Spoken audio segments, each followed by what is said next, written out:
Series is brought to you by Snapdragon Elite Gaming, Monster Energy, and DHL. What's up, everyone? Frankie Muniz here, and I am super pumped to kick off this epic showdown at Gamescom. As someone who's had a blast with Asphalt Legends Unite, I can tell you there is nothing like the rush of competition. I want to give a huge shout out to all the finalists who've battled their way here. Seriously, you guys are on fire. Look, I might not be in the finals myself, but I am just as excited to see who's going to bring the heat today. Get ready for some crazy action. And remember, win or lose, you're all legends in my book. Let's make this one to remember. Good luck.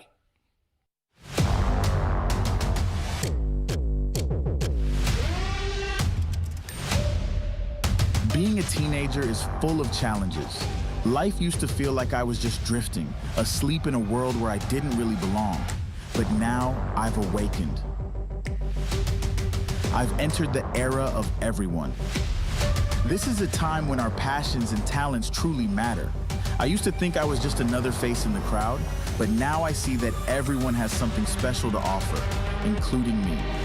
Life isn't just about obstacles, it's about opportunities. I may not have all the answers yet, but I know I'm on the right path. I'm awake, I'm ready, and this is my time, our time.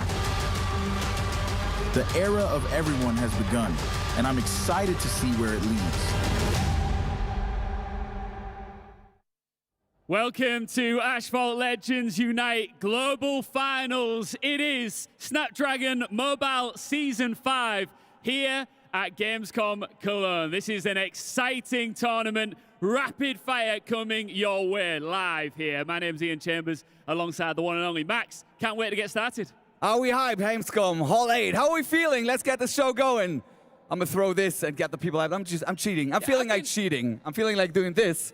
I actually have been given some signed Asphalt Legends Unite caps here. Now, of course, the audience is going to start to fill up. The doors have just opened here at Gamescom. I've got a few. Hold on a minute. One second. As you mentioned, yeah, we're here at the city of Cologne. We're at Gamescom 2024. We're in the Snapdragon Pro Series mobile event arena. There's a lot of money on the line. Ian, how much exactly? $10,000 prize pool, and it's time to meet the players that are trying to get the lion's share of it. Let's bring them out onto the stage, starting with Pickle and Sheeta.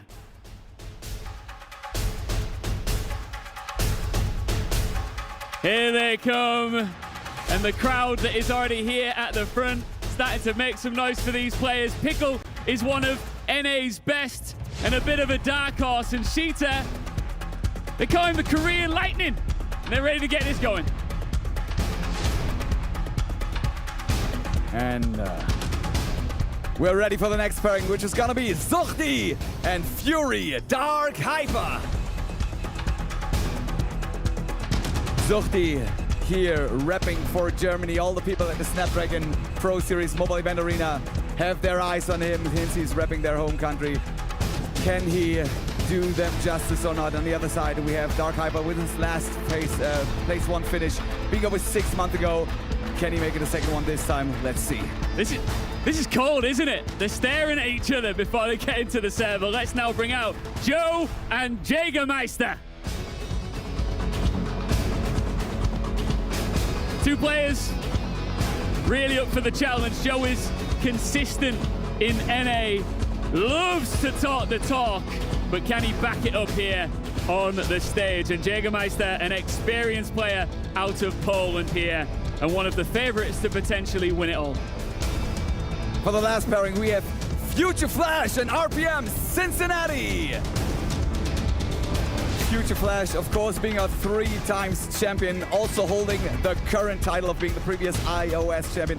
Heavy crowd favorite. The question is, can he defend his title, or will he be exercised today? And on the other side, coming all the way from the USA, ready to paint Cologne red, white, and blue, it's RPM Cincinnati. Future Flash is jacked, isn't he? Look at this guy. All right, you two. Ready. You two are going to be facing off first. Can we get a little fist bump here? Can we get? All right. Bit of sportsmanship. Should we do this? I would say we send those two to the desk, and we also send it over to the desk with our casters and analysts for the day. Welcome in, everybody. We're here with the Snapdragon Pro Series on Asphalt Legends Unite. I'll be your host for the duration of today, Trav, and I'm going to be joined by my resident know-it-alls when it comes to Asphalt Legends Unite, Harry and Marth down the line. How are you guys feeling about today? Feeling absolutely fantastic here today. The first Unite event we're going to have. I'm super excited to see how the stories unfold between all these players in the competition. Absolutely. Players coming up against each other that have never played each other before. The first Asphalt Legends Unite event. I am so excited. Thank you for having me. I mean, that's what's so good about Asphalt Legends Unite, right? It's never seen before that these kind of two regions, or at least since like 2019, that the two different devices, or at least different types of devices, have come together to play. And that's what's so good about Asphalt Legends Unite. This kind of cross-platform allows us to bring these players together to be able to face off against each other. And there's so many matchups that we're going to see today that we haven't seen before just because of that. And it really is incredible to see. So we got some really, really solid matchups. We'll take a little bit of a look at the format as well, because that is what it all comes down to. We've had a lot of online in-game qualifiers, which is what's really interesting about that as well. So 4 players will come from Android, 4 players will come from iOS. We'll put them here today together at Gamescom, and they're going to battle it out to see who's going to take the lion's share of that prize pool. It's going to be a single elimination bracket. We're going to be knocking players down until we get to the end. But there's prize pool along the way. Even if you're knocked out first, you're not going to be going home with nothing, Harry. No, you're guaranteed $500 bare minimum for qualifying, but, you know, just to be one of the top players here at the upper echelon of the Asphalt series and to be able to perform this well, it's monumental for every single one of these players. But like I said, with it being cross-platform, we haven't seen these players play all against each other. Normally you have it on separate platforms, but now, for the first time since 2019, back at Gamescom and Milan Games Week, it's going to be very exciting to see how things will dabble against each other. Absolutely. And I think one of the most important things is going to be that cross-platform aspect, because these players, like I said, a lot of them have never played each other before. Yeah, well, let's take a little bit of a look and meet the players. Racing fans, buckle down your seatbelts. The tracks are set, the engines are revving, and the world's fastest are here to settle it all at Asphalt Unite 2024 World Finals. Leading the charge is the undisputed favorite, Future Flash, the Speed Demon. 3-time Snapdragon Mobile Open champion, ready to defend his title as the frontrunner. Hot on his tail, Sukti, the Trailblazer, who's hungry for that top spot and has proven time and time again that he's got what it takes to dethrone the king. And this rivalry goes even deeper, fueled by years of fierce battles. Jägermeister, the Nitro King, who's not just looking to settle the dues with Sukti on the biggest stage, but gunning for the ultimate prize. These three might be sworn rivals on track, but they aren't the only contenders. The Korean Lightning, Shita, is a bolt of speed that can strike when least expected. Then there's Elite Joe, ready to shuffle the leaderboard with every daring drift. Also in the mix is Fury Dark Hyper, the Colombian Crusader, who attacks every corner like a blade slicing through the air. And don't forget the American duo, Pickle the Maverick and RPM Cincinnati the Daredevil, both ready to show their brand of racing here at the World Finals. Rivalries will hit the red line, strategies will be tested, but in the end, only one will stand champion.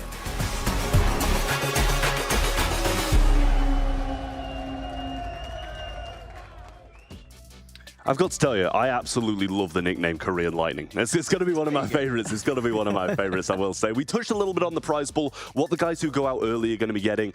They're not going to be going home with nothing, but everybody's going to want to get the lion's share. Absolutely. It's a nice chunk of change, Marv. We have to definitely agree. No, I was going to say not bad for, you know, a day's work, but let's be honest, it's not just a day. The time trials, everything they've done, the hours they've invested to try and qualify to this stage, it's just a huge amount. And now they've got to put a pedal to the worth and try and at least get one of those top spots. Yeah, and like you said, hundreds of hours, if not thousands, between all these players going back and forth with those time trial events. It's going to be very fun to see which of those skill sets actually transfers over to a live tournament environment. And that's something that $10,000 is going to go a long way for a lot of these players as well. Let's see if we look at the bracket. Obviously, we've taken a look at the players now, but the bracket, we'll see who is going to be facing off against who, and that's what matters. I believe we're going to be starting things off with Future Flash as well, which I think is a huge, huge thing. He's been the man in Asphalt Legends for a while. So we'll start things off with Future Flash versus RPM Cincinnati. I'm going to ask you guys, what's your favorite matchup here? It's going to be the second matchup for me. Don't get me wrong, with Future Flash, he's shown flair both on and off the serve, as you saw on stage just a few moments ago. But Elite Joe versus Jägermeister, this is a matchup you would tend to see in a semi, if not a grand final. So the fact that there's already a potential guaranteed upset is just insane. No, I completely agree. And the other thing I want to point out is Elite Joe versus Jägermeister. That's going to be not only a battle of playstyles in the game, but also outside of the game, personalities are going to be clashing in that bracket right there. Yeah, I mean, there's so many players that can, we've got expected favorites. We've also got people who are big dark horses and can provide some huge upsets in there as well. But as we said, starting things off with Future Flash versus Cincinnati, then we're heading to Elite Joe versus Jägermeister just after that, and then Supti versus Dark Hyper. And we wrap things up at the end of the quarterfinals with Pickle versus Sheeta, and then obviously later down the line we close things down to the semi-finals and the grand finals, and that third, fourth playoff will be happening off stream to decide who gets the largest share of the cash. Yeah, it's going to be interesting. I'd like to see some kind of indicators of how these players are going to perform at the very beginning. But the problem is, there's not going to be much indicators due to the fact that this isn't a double elim. This isn't a best of 5 or best of 7. This is simply a best of 3 single elim. So you have to play to the best of your ability, and any aces or tricks you have up your sleeve, you have to use them right away. Yeah, these players are going to be on the tip of their toes every single waking moment. And the one thing that I'm looking forward to is on the opposite sides of the bracket, we got 2 NA favorites. So we could potentially see an all NA grand finals. Yeah, you're really pushing that NA one home. He does. He loves it. He's got. I'm sensing a slight bit of bias to the home region here. Maybe you'll have to start rooting for some EMEA in there as well. But let's take a little bit of a look at the verses here as well, because we've said it multiple times now. The GOAT, some would argue. Future Flash, he wins pretty much everything he goes into. Really solid player from Europe and EMEA versus that Cincinnati from North America. Both of these players, such a high caliber. Yeah, ever since I saw Future Flash back in 2019 at Milan Games Week, it was the first event he won. He showed up, he performed extremely well in a very tough competition at the time.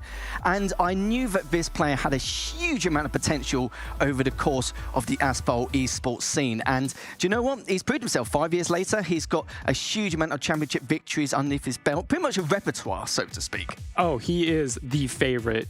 That is unquestionable. But as we take a look at the track list here in a couple seconds, that is going to be another very curious aspect to where these players are driving, because the Apollo IE and the Apollo Evo are very handling focused vehicles, whereas we got some sprinkle of Greenland in here, which is a very top speed oriented track. So the way that these players use speed tricks, nitro, brake, drifting, all that sort of stuff, especially with these more handling focused cars, it's going to be interesting to see how they adapt their strategies for each of these different tracks. Yeah, and that's the thing. I think Cincinnati's kind of got to hope that these tracks are going to be, or at least was hoping that the tracks are going to be catering to him rather than his opponent in the Future Flash. And I was going to ask you as well, is it kind of like, is it going to favor one of these players having to go for the more handling route rather than the top speeds? I think Future Flash is just a very good player overall. Doesn't matter which track, where he's going.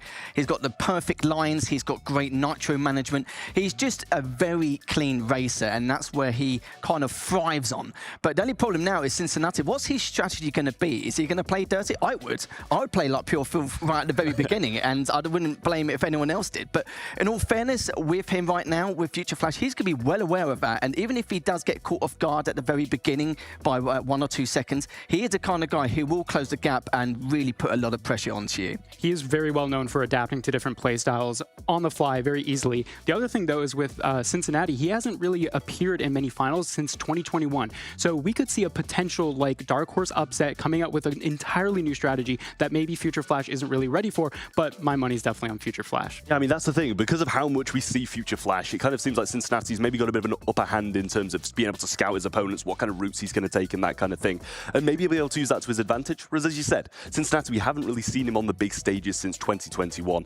So I think that's probably something that's going to play into his hands, and I think he kind of needs all the help he can get. Cincinnati hasn't got as much pressure onto him as he does with Future Flash. He's got a huge bullseye, huge target on his head right now, so the pressure's always going to be on him. But since it's been a few-year gap, I don't think Cincinnati, I think he's just right now just happy to be here, and if he makes any kind of progress making to the semi-finals or even the grand final, then, you know, have to see how things play out for him. Yeah, I agree. I mean, with Future Flash, like you said, the target is on his back. I think everyone in this tournament, that's who you're looking for. That's the takedown. That's sort of the championship in and of itself is, did I take down Future Flash? Did I get that trophy away from him? Because he has his whole cabinet stacked with so many trophies. It's kind of ridiculous, honestly, how good this guy is at Asphalt. But the other thing with Cincinnati coming in with a bit of a break since 2021, like you said, bit of a dark horse coming into it, could get some strategies that maybe Future Flash isn't quite ready for, but that is going to be one of the most fun aspects as well. Like you said, with Asphalt Legends Unite being the first cross-platform tournament here in a very long time, these two players are on the different platforms. They have never faced each other before, despite these storied histories of players battling against each other in the past half decade of Asphalt. I mean, that's the thing as well. It's such a big scene to set. You know, it's Europe versus NA, it's iOS versus Android, and you know, each one of those is a huge rivalry in itself. So coming together and being the first game of the day, it's going to be such a big, big treat for us. They do, well, some people do mention that iOS do have, like, you know, the top players, but Android collectively have high caliber players just overall on average in terms of the median. But going into this now, Future Flash, he's going to be, as I mentioned before, very well aware of what people are going to do against him. He knows that there's going to be a bit of bashing and body blocking here and there. We expect that. We know Cincinnati is going to try and do that. If I was in his shoes and his position strategically, I'll try and get in front from the get-go. That's depending on what kind of, if he has inside lane a lot. Take it from there and then see what he can do going forth. But it's a tough nut to crack because, as like I said before, Flash does his homework and he's going to be very aware of what he could be up against. Yeah, Marth, I'll come to you because can that be a bit of a curse as well? If you're really going at your opponent, trying to knock him, trying to wreck him, can that be an issue for you if you make the slightest bit of a mistake? Is it going to ruin you instead of him? As soon as you see someone in that rearview mirror, especially if they're in an Apollo Evo, you get scared. You really do. Now, Future Flash kind of doesn't have that. He has had so much confidence over these past couple of years. It is quite incredible to see how unfazed he is by anyone in his rearview mirror. Even if he's from the back pedal, he doesn't seem any worry whatsoever, because he knows that at any opportunity he can take that chance and get the lead. But anti-stratting isn't really something we see a lot in Asphalt. Usually it's just once the pedal hits the metal, once the tires hit the track, that's what really counts. The philosophy behind it seems to disappear sometimes when the players are actually out on the track. I think the best way to put Future Flash is he's fearless and he's not really bothered about anything like he'll treat a dual format setting or a 1v1 like it's a time trial still. That's the mentality he has, and that's the mentality you should have, really, because if you do get phased or pressured, as you mentioned before, know that someone's always behind you, you know, trying to close the gap and put the pressure on. It's a big factor in any racing title, but for him, the fact that he treats it like it's a time attack or time trial, it's just shows the experience he has underneath his belt over the last, 5+ years. And is it that, Cincinnati hasn't been really attempting to qualify these things? Has he got some rust to kind of shake off, or is it just he hasn't been at the caliber to be able to get into these things recently? Over the past couple of years, we've seen many players sort of shift in and out of the top echelon of Asphalt players. It's been a sort of wavy ride, especially with the Snapdragon Pro Series. We've seen a lot of players come up in the middle of it and sort of fade away as the series has gone on. But one thing that I want to note is with Cincinnati's sort of lack of appearance recently, those past couple of Asphalt Pro Series has been double elimination brackets, whereas here we're in that single stage elimination bracket. So that's something that maybe could put a little bit of sweat on Cincinnati's brow, whereas of course Future Flash, I mean, he's not going to care absolutely whatsoever. Such an unforgiving format, that's the thing, I think that's good as well. I think that's a good thing, because not only have you got the pressure of that, but also they're both on stage. And, this is probably something that Future Flash especially is going to be very accustomed to. Cincinnati, we haven't really seen him on these kind of big stages since around 2021, as you guys mentioned. So I'm not sure if that's something that's going to come into effect as well, because I know in a lot of other esports, when players hit that stage, the nerves start to hit. And you guys have been mentioning Future Flash. He's cold as ice. He doesn't care. That's going to be another big thing playing into his hands, surely. Oh, he's not bothered. I can tell you now, he's not bothered in the slightest. The only thing he would be bothered about is that it's single limit and it's a best of 3. He hasn't got a second life, and if something does happen at the very beginning, then it could cost him. But here we go into the first race, Cincinnati versus Future Flash here on Cairo with the Apollo IE. Cincinnati doing a bit of a rail grind. They're trying to gain as much nitro as possible, but Future Flash is taking a very early lead here. Not sure why Cincinnati seems to be bouncing back and forth between these walls, but Future Flash is sailing towards a victory here as he's already gathering some airtime on those barrel roll ramps across the straightaway here in Cairo. Certainly is indeed. It seems like we may have an issue, but we'll double check that later on, because we know at Cincinnati there might be an issue, which is understandable. But Future Flash, we were like, okay, he's a little bit too ahead of himself. I think he needs to give the poor guy a chance. But I did assume the same. At the first few bends, I thought, okay, just riding the railings to gain a bit of nitro, but doesn't seem to be the case. But we are going to do a restart shortly, and you saw there that they're riding the Apollo IE. So I think we've talked a little bit before the show as well, where the Apollo IE, compared to the two vehicles going to be using, the IE does have the additional handling and the nitro, but with the other vehicle, with the Evo, you do have, of course, the speed and the acceleration. Yeah, absolutely. And one of the really cool things about these two cars is actually in real life, they're built on the same platform. So in game, despite those very slight differences, as you mentioned, overall, they are going to play very similarly. So I think that's going to be something that these players can look forward to, is sometimes they do change cars throughout the life of the tournament. Whereas here, even though they will change those cars, I think it'll be very similar strategies, very similar play styles. They won't have to change their mindset too much because these cars are very similar in their behavior. Yeah, I think between the two, I think it's, in terms of the vehicles and the speed and acceleration, I don't think that's going to phase them too much. It's more the handling and how they're going to go around these corners, which is going to be a little bit of a difference. I think it's roughly about 5 to 10% difference in between the handling between both vehicles, but we'll have to see if that's going to affect him in any way. At this level, it probably will do to a certain extent, but both players are just getting ready to go into the first series, so it won't be too long before we get into our first match of today. And just to let everyone know at home, it is single elimination and it will be a best of 3, apart from the grand final, which will be a best of 5, but that's not till a little bit later on, so we don't want to get too ahead of ourselves here, because we've still got some great matches to come. But I'm still very curious to see with Cincinnati how he's going to perform, because I haven't seen too much of him. Of course, with me being the EU region, I've seen plenty of Flash. Let's be honest, who hasn't at this point? It does have to be Asphalt Series or just the region alone. Just globally, he is an absolute phenomenon. No, and I mean, that point that you mentioned earlier about the EU-NA rivalry, that's something we've seen for such a long time here in the Snapdragon Pro Series as well.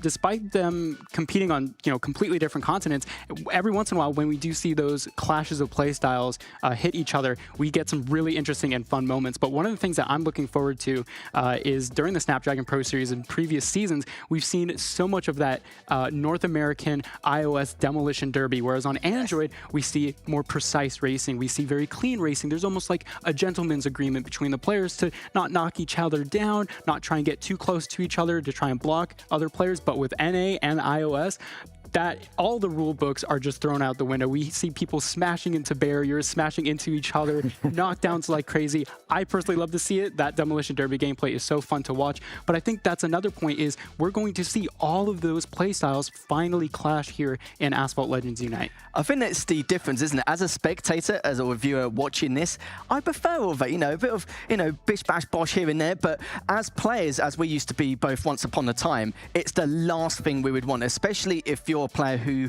assumes you are the better between the two and you want to make a name for yourself and you want to be as clean as possible. But as a viewer, it's a kind of a completely different concept. So, but now we're just viewing it. Actually, we would prefer that in comparison, but we'll have to see how things go. But we do have some great matchups coming up very shortly. And there's a few names we haven't actually talked upon who aren't here today, who haven't made it, but may see at some point in the future. No Mion from South Korea. We haven't got either Fra, or we haven't got Alex either, which is a little bit of a shock to the system. No, you're completely right. I mean, when I was looking at the player names for this bracket, I was honestly quite surprised. I mean, not to put them down or anything like that, but seeing names like Pickle, Cheetah, those players are not what you would expect at the top echelon. But what that means is that maybe that they've adapted strategies. Maybe they have something up their sleeve that we haven't seen before. They're ready to rock in this new era of Asphalt with Asphalt Legends Unite, whereas previously, like you said, we had those heavy favorites like Alex, especially, usually coming second place to Future Flash, of course, which was very funny to see sometimes. But you're right, it was a bit weird to not see him here, but we're going to get back to the action rather quickly here with Future Flash versus RPM Cincinnati on Cairo. And finally, we do have both the players ready to roll, getting some nitro here onto the straightaway. We see Cincinnati trying to see if he could save up for a little bit of shockwave, using that perfect nitro to get around the corners just fine. But Future Flash takes a very early lead, going down the barrels. Will he take that other ramp? No, and usually you see players try and get that, but we see Cincinnati trying to do a little little bit of an overtake on the inside line. He will make it successful, not going out of the track just yet. Future Flash on the back pedal, going to try and have to climb back here, going a different route, which we usually don't see. He's going to have to take the outside line for that. No, he drifts onto the inside using Shockwave to speed up. Cincinnati pulling out a reverse nitro there to try and get that airspeed. There we go. He's going to go onto that straightaway into the corners here, trying to bring up Shockwave, and it looks like Cincinnati is really pulling out that lead. Future Flash isn't doing a whole lot to try and claw it back. Yeah, using that perfect nitro to get this next corner, but still only about half a second behind him. Still got plenty of time to try and work things out as we're just at the halfway stage going into that second lap, as Future Flash now still trailing behind just a tad. Not something we actually expected, and that one missed jump from Future Flash, I think he was more prioritizing playing safe rather than taking those risks, which isn't really in Future Flash's characteristics or his forte. Normally we expect him to go for it, but he's going for it this time around because he needs to take the risk to try and overtake with that Shockwave as well. Still directly behind him, but was able to close the gap a little bit. But with Cincinnati actually getting a little bit more airtime, he's also going to get a little bit more nitro with it as well. Great blocking by Cincinnati to secure that lead, make sure Future Flash doesn't have anything to say about trying to overtake. We saw that attempt. It was quite good. We almost saw Future Flash go on top with the barrel roll and try and get around him, but that wasn't working out. Cincinnati knew exactly how to block Future Flash, and with this first race about to come to a close, it seems like Future Flash might not be able to take it, but as I say it, he's going on the inside line, overtaking Cincinnati in this very last corner, and Cincinnati forced to go to the lower route, won't get a whole lot of airtime, and Future Flash miraculously takes the win in our first race here at Gamescom. Talk about kind of close. I will be honest with you, there was a portion of me, and I think a lot of people at home as well, where we were like, this could be the first track going to Cincinnati. But honestly, for him, he put on a great performance at the very beginning. The reason why Future Flash was trailing behind for such a long portion of that matchup was missing that one particular jump. You can see that Future Flash just wanted to take things a little bit safer than required. But when he realized how much he fell behind, he didn't not play it safe in that second lap. He had to take every risk in the book, but it just shows just one missed jump, one misplay, one minor error could potentially cost you the track.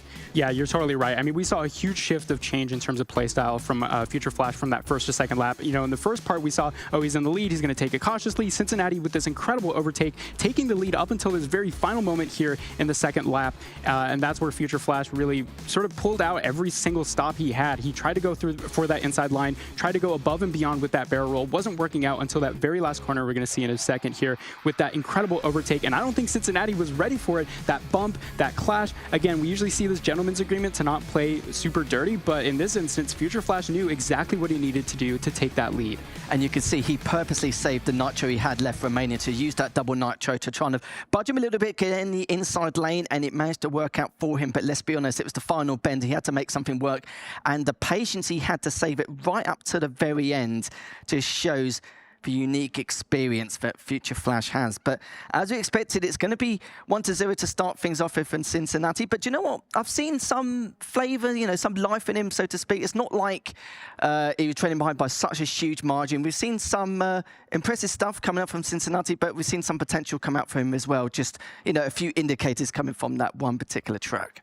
Yeah, for me, I think with, you know, the way that Cincinnati was playing, we definitely see some potential here, but I think in order to win that whole series, he would have needed to take that first race by a mile right out of the gate to maybe scare Future Flash or just do something to try and put Future Flash on that back pedal, whereas now Future Flash up 1-0, that's going to instill confidence, that's going to sort of bring us back to normality here with Future Flash being in that more upper bracket situation, being that favorite. As we see your map winner, Future Flash, for that first race with a time of under 2 minutes, which is really impressive for that track, but we do know the Apollo IE has some incredible handling capabilities.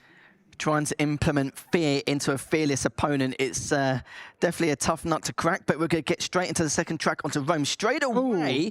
And it seems like Future Flash, I think it did say left, but I think it's going to continue anyway. As Cincinnati directly behind him with that double nitro is going to try and shockwave across over this next jump. But Future Flash, not really too much of a surprise, but he has a lead very early on. There we go. Cincinnati trying to take that inside line with the extra spin. That's going to cost him a couple of seconds as he tried to use Shockwave to catch up. But I think both players fell into the river in the beginning beginning of that track, which is what happened. I think they both got respawned because of that. And now, as a result, Future Flash with a heavy favorite, Cincinnati trying to go with that inside line at the beginning portion of the track. And in order to get that, you want to make sure your spins are perfect. Whereas with Cincinnati, he had that overspin, that couple of extra seconds that were added. And as a result, Future Flash rolling down this straightaway here with absolutely nothing to fear.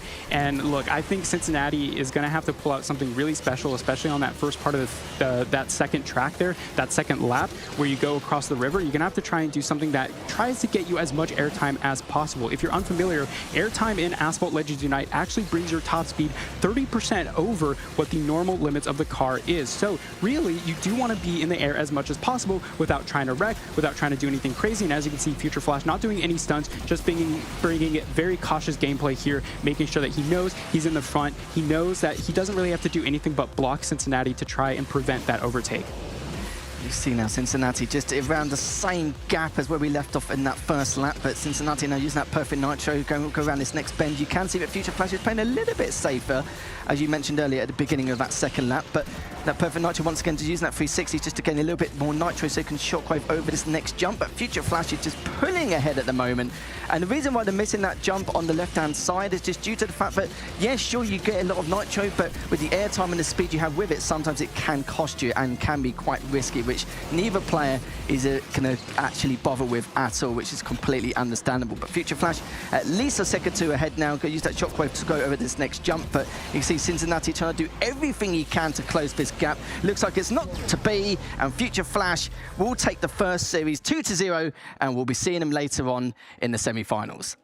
Absolutely great racing by Future Flash. We saw in that second race, he knew exactly what he had to do, and like I was sort of predicting, we're just going to see the most precise gameplay out of him. Once Cincinnati was on that back pedal, that second place, it was sort of over in my opinion. I mean, there wasn't really much Cincinnati could do, so great job by Future Flash, incredible victory here, and it's unfortunate for Cincinnati not qualifying for an event since 2021, having a great opportunity here, but kind of maybe got a little bit of bad luck going matched against Future Flash in the first race. Yeah, it's not the seeding you like to go for at the very beginning, but every single player has, you know, a bad first game. It can happen, but he was still able to come out on top after that first track, which wasn't too bad. Future Flash, who's just emerged victorious straight away here on the stage. It felt a little bit too easy for you there. The first race was very stressful, actually. I think the stress came up to me and I messed up, but in the end, somehow I caught up. That was unbelievable, really. I almost thought I lost it. I was very upset, but I caught up in the end, so I'm very happy about that. As for the second race, I think it was quite easier. There were some messing ups here and there, but I still managed to pass and give a distance to my opponent, and now I've forward the win with a 2-0.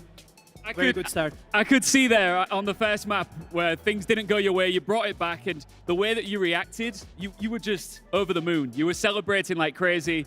How much do you enjoy these LAN experiences because you've been victorious at them in the past?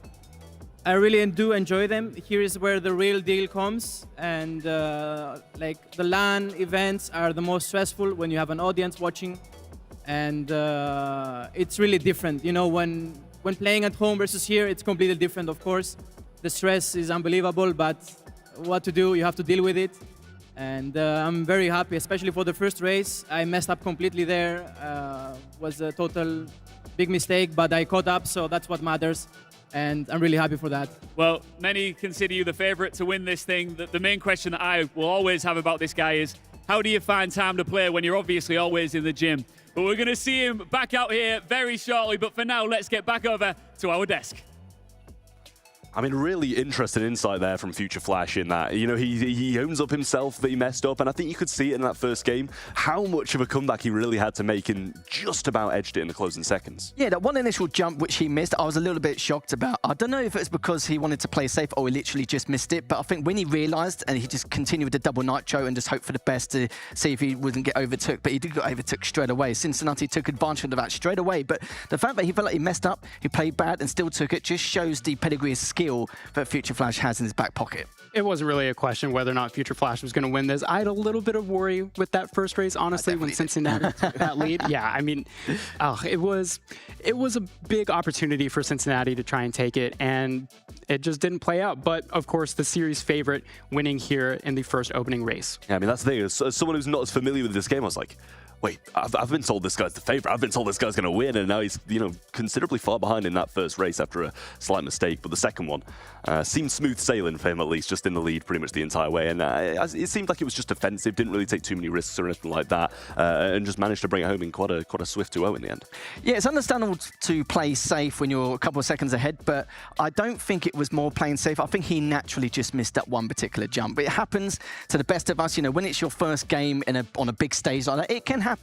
I say he's a fearless opponent, but he will be now that he's kind of calmed down a little bit. Like I said before, a little bit stressed. I think the adrenaline got to him during that first track, but he seems to be right now. He's the kind of guy where he should, go smooth sailing. That's, of course, if he continues winning. Yeah, well, we got a little bit of a look at a fresh Gameloft game for you guys. Let's take a bit of a look at this trailer.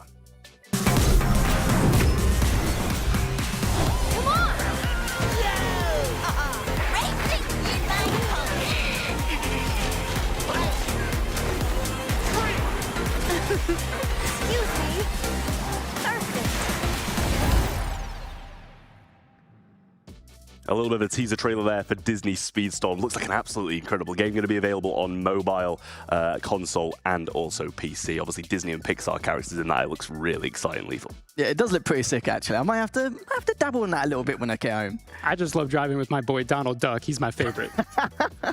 Yeah, I mean, it does look really interesting. We're going to move swiftly on to the next match. First one already out of the way. We've already sent someone home, sadly, but we're moving on to Elite Joe versus Jägermeister. And I'm going to do the same again, guys. I know it's awful to have this question, but predictions, guys. I'm going to need them. I'm more licking my lips to decide how things are going to turn out, but I'm really not sure. But because I've seen a little bit of Joe, of course, being an EU region, I see Jägermeister a lot more in comparison with what I'm familiar with his style of play and what he can bring to the table. But Elite Joe, I'd love to know your thoughts because you're more familiar with his style, and with Jägermeister, he's quite a dominant force in the Android scene in Europe. Absolutely, and with the past couple of Snapdragon Pro Series with Elite Joe, we have seen some ups and downs. We've seen some ups with first place victories a couple of times in a row, and some downs with rage quitting in the middle of a tournament. So honestly, in my opinion, I think the conciseness and he's so clean. I think Jägermeister is going to take this victory because he's just so accurate with his driving. Yeah, I mean, it really does seem that way. And you mentioned to me a little bit earlier on that they have faced each other before back in the Countach series. So, you want to give us a bit of insight to that and also the tracks as well. Absolutely. So we have San Francisco, US Midwest, and Cairo. A big, nice section here for different variety. Mostly we got some handling and nitro-oriented tracks. Not really in terms of top speed. We don't see too much with that Cairo track, with the third track if we do need it. But US Midwest is my honest favorite because we have such a nice blend of twists and corners, and you do have that ability to, in the middle of the track sometimes, depending on the variant, you have some top speed focused areas where you can really let these cars shine. Yeah, I agree. I think with US Midwest, you kind of get the full package. You get a bit of everything. It kind of excels and kind of shows who is the better driver, especially on some parts of US Midwest alone. But it's going to be interesting to see how Jägermeister is going to do. I know that in terms of his mental state and his fortitude, he does play extremely well no matter the conditions. But with Elite Joe, though, no tilt-in, please. That's all we could. I think especially in a best-of-3 single-in format, now's not the time to do it, especially on the big stage. But I don't think he will. I think now he's back in this environment, he'll let that slide and then see how he performs. But we know from his accolades, he's a very strong force in the NAC, and we'll have to see how Jägermeister can deal with it. Yeah, that's the thing. And with mentality as well, it's completely amplified by being on stage. If you're making rage quits before, it's amplified that little bit further when the stress starts to hit with being on the stage, being under pressure, and obviously with all the prize pool at stake, they're going to want to take every piece of that home, and that just always adds more and more stress on top of it. So we got to hope that we're going to have no rage quits and an incredibly close best of 3 today. We'll have to see how that goes, but I'm pretty sure it won't, but let's keep our fingers crossed for that anyway. But having quite like a bit of flavour on the stage here and there, but we'll see what occurs. And the funny thing is, the winner of this incredible matchup, they've got to play Future Flash straight afterwards. So it's kind of like pick your poison, really, at this point. Even if Jägermeister may beat Elite Joe, he's got to then beat Future Flash straight afterwards, and then probably switch D after that, so his nemesis afterwards. So we're going to jump straight in now with Jägermeister's perspective to see exactly what shenanigans he's going to be up to already with the lead, using that shockwave to get around this next bend, the double nitro and the 360, just trying to keep himself in that front position, and we're going to see what on earth Elite Joe can do in order to close this gap. Yeah, we see Jägermeister taking an early lead here. Elite Joe saving himself from a potential wreck here. That ramp can sometimes be a bit finicky, but Elite Joe saves it absolutely perfectly, using 360s here to stabilize himself, which was a great move, but unfortunately that leaves him on the back foot here into this first lap. Jägermeister sailing down that straightaway, really taking advantage of the Apollo Evo's top speed, using a great job there, going through that corner on the end. They're not going to take that first section. Oh, they will. Looks like they're taking different sections. Elite Joe opting for that airtime, whereas Jägermeister going for the traffic run, trying to get as much nitro as possible. It won't really change too much in terms of the gap, but actually Elite Joe using Shockwave to catch up into the second lap here, tries to, I think, gain a little bit of time. I think we've seen a little bit of catch up here, but Jägermeister still with a very convincing lead into the second lap. I think you're right. It's roughly about half a second catch-up. Maybe he did okay with that nitro management with what he gained on that different route. But even now, though, still Jägermeister just continuing to play it cool, giving Elite Joe a hard time and a lot of work here. Some good airtime, some good spins, but it's not going to be enough here if Elite Joe now still trailing behind just a tad, as we haven't really got much, just a few bends now before we can get to the finish line. But Jägermeister still at least a second ahead, playing it cool, safe, and collectively with that shockwave of Elite Joe now, use that double nitro is going to the perfect nitro over this next bend. But it looks like it's going to be smooth sailing for Jägermeister on this first track, using that shockwave. Now going to get used to one of the final bends here. And it looks like Jägermeister looking very clean indeed. He's looking to put on a show for us here, winning the first track in this best of three. So now we're going to have to see what Elite Joe can do to capitalize and retaliate. Yeah, we can see a little bit of disappointment with Elite Joe's face. He really tried to get some different tricks going in that first lap. We saw the attempted barrel roll, didn't quite pan out. And in that second lap, we tried to see him do it again. But unfortunately, he hit that wall on the side, which prevented him from getting extra nitro. So he got that airtime, but he wasn't able to get up to his top speed. So definitely seems like he was a little disappointed. Jägermeister, though, with a bit of excitement, maybe he has in the back of his mind that, wait a minute, if I win here, I'm going to have to face Future Flash. But you can't really have that as a competitor. You can't have that mindset. You have to think of the here and now. And right now, he has a 1-0 lead against Joe. Yeah, in the EU MENA region, it will be the top dogs on both platforms going at it. You've got to love that cross-platform. This is what I'm talking about. With Elite Joe, we can see, yeah, sure, understandable, a little bit disappointed. He will have to create that reverse sweep in order to take down Jägermeister here. And does he have the caliber of skill and the potential to do it? Of course he does. He's one of the best players in North America. And we're going to see what he can do in order to try and change his luck a little bit. But for Jägermeister, he's going to be looking quite comfortable. He's going to be quite relieved after a clean win on that first track. Yeah, and we did a couple of interviews with Elite Joe in previous seasons. As you can see, the save here was just absolutely amazing from Elite Joe. That could have been disastrous. That could have been an immediate loss. And granted, while he didn't pull it out in the end, it was a really great save there to keep him in the race, at least for the running. But with Elite Joe's, his mindset is something we talk about a lot of times over the past couple of Snapdragon Pro Series, and we've interviewed him, and he said that he's working on it. He says that, he's trying to calm himself down and be a bit more careful with how he plays and trying to prevent those rage quits that we've seen before. Yep. So if he can pull together his strength, his courage, and his incredible skill set, because his ceiling's probably one of the highest skill ceilings here, especially for the NA region, but it's going to take a lot to break the humbleness of Jägermeister. I mean, he doesn't really have a whole lot of grandioseness to him. He just plays really, really well. I mean, Jägermeister, definitely one of the other favorites besides Future Flash here, and I think it's going to be interesting to see if they do match up in that future bracket, because Future Flash coming from iOS, Jägermeister coming from Android, they don't really face each other all that often. So that's going to be an interesting matchup to see if, of course, Jägermeister can secure a 2-0. Yeah, good nitro management, good clean lines coming up from Jägermeister. Treating it like a time trial, it was that clean, and it was very impressive stuff. And this is what I expected from Jägermeister, is what I've seen him do time and time again in every single Open Finals in this Snapdragon Pro Series. You can see the audience now just having a little bit of a gander, getting ready. But speaking of getting ready, it looks like the players will be getting ready shortly for this second track. It will be on the US Midwest. And it's like we mentioned before, it's the full package on this track, and normally we will see the better driver come out on top, but we haven't really seen any shenanigans from any players so far. I know we're just still early days, it's still only the second series, but we haven't really seen too much rough driving or any dirty plays, anything like that, but I could speak too soon. We'll find out, as it looks like Jägermeister will have the inside lane, will get the slight lead, and we can see what Elite Joe can do differently in order to try and catch up. But that was a lovely flip there from the side of that jump. It's going to give him some extra boost to get over, and he manages to do it. That was incredible stuff coming out from Elite Joe. And it's going to be Jägermeister having to try and play from behind, but he does have a bit more nitro compared to Joe. So let's see how he can try and change this up a bit. You could not have done a more precise overtake. Elite Joe barely squeezing himself between the wall and Jägermeister going across through that section with the train. That was one of the cleanest overtakes I've ever seen in this game for a very long time. Elite Joe, as a result, out on first place here into the straightaway, catapulting himself into this next corner. This is going to be a very important corner because you launch yourself out with a bunch of airtime there, and as we can see, Elite Joe getting quite a bit of it. Jägermeister not getting as much as he would really like to, and using 360s instead of barrel rolls to try and get that airtime here. Going on the inside line, trying to do the overtake, not smashing into Elite Joe. We see some respect coming up, but they are neck and neck right up against each other, heading right into our second lap here after this next chicane. Oh man, this is going to be such a close race. They're trying to knock up against each other, but it's not quite to be. Jägermeister still on the back foot into the second lap. Joe is body blocking really well. He did it 2 or 3 times during the last 15 seconds just to not really give Jägermeister any kind of leeway. And again, that good flip again, good barrel roll off that straight jump, and it's going to try and go through a cross. But yeah, I'm still thinking about that. Very risky play coming up from Joe, but Joe's probably thinking to himself, if I don't do it now, when will be my next opportunity? You've got to take them when they come, but Elite Joe's still performing extremely well. About a second ahead so far, but knows that Jägermeister's directly on his tail and not made any mishaps at all in the slightest. Using that perfect nitro to scrape across, just trying to at least keep that lead.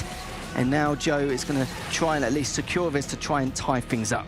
Yeah, Jägermeister really lacking a lot of nitro here on this straightaway, and I don't think that was, of course, a really necessarily thing for this victory here for Elite Joe, but he had so much more nitro down that straightaway. He got up to his top speed a lot easier than Jägermeister, and after that move from Elite Joe in that first lap, I think Jägermeister was taken a little bit aback, not really expecting something like that, but as you mentioned, Elite Joe really needed to pull out something incredible, which he did to secure this 1-to-1 tie-up here, so we will see a third track here on Cairo, I believe, and wow, look at Elite Joe sailing across the finish line in first place, making sure he doesn't go out without a fight.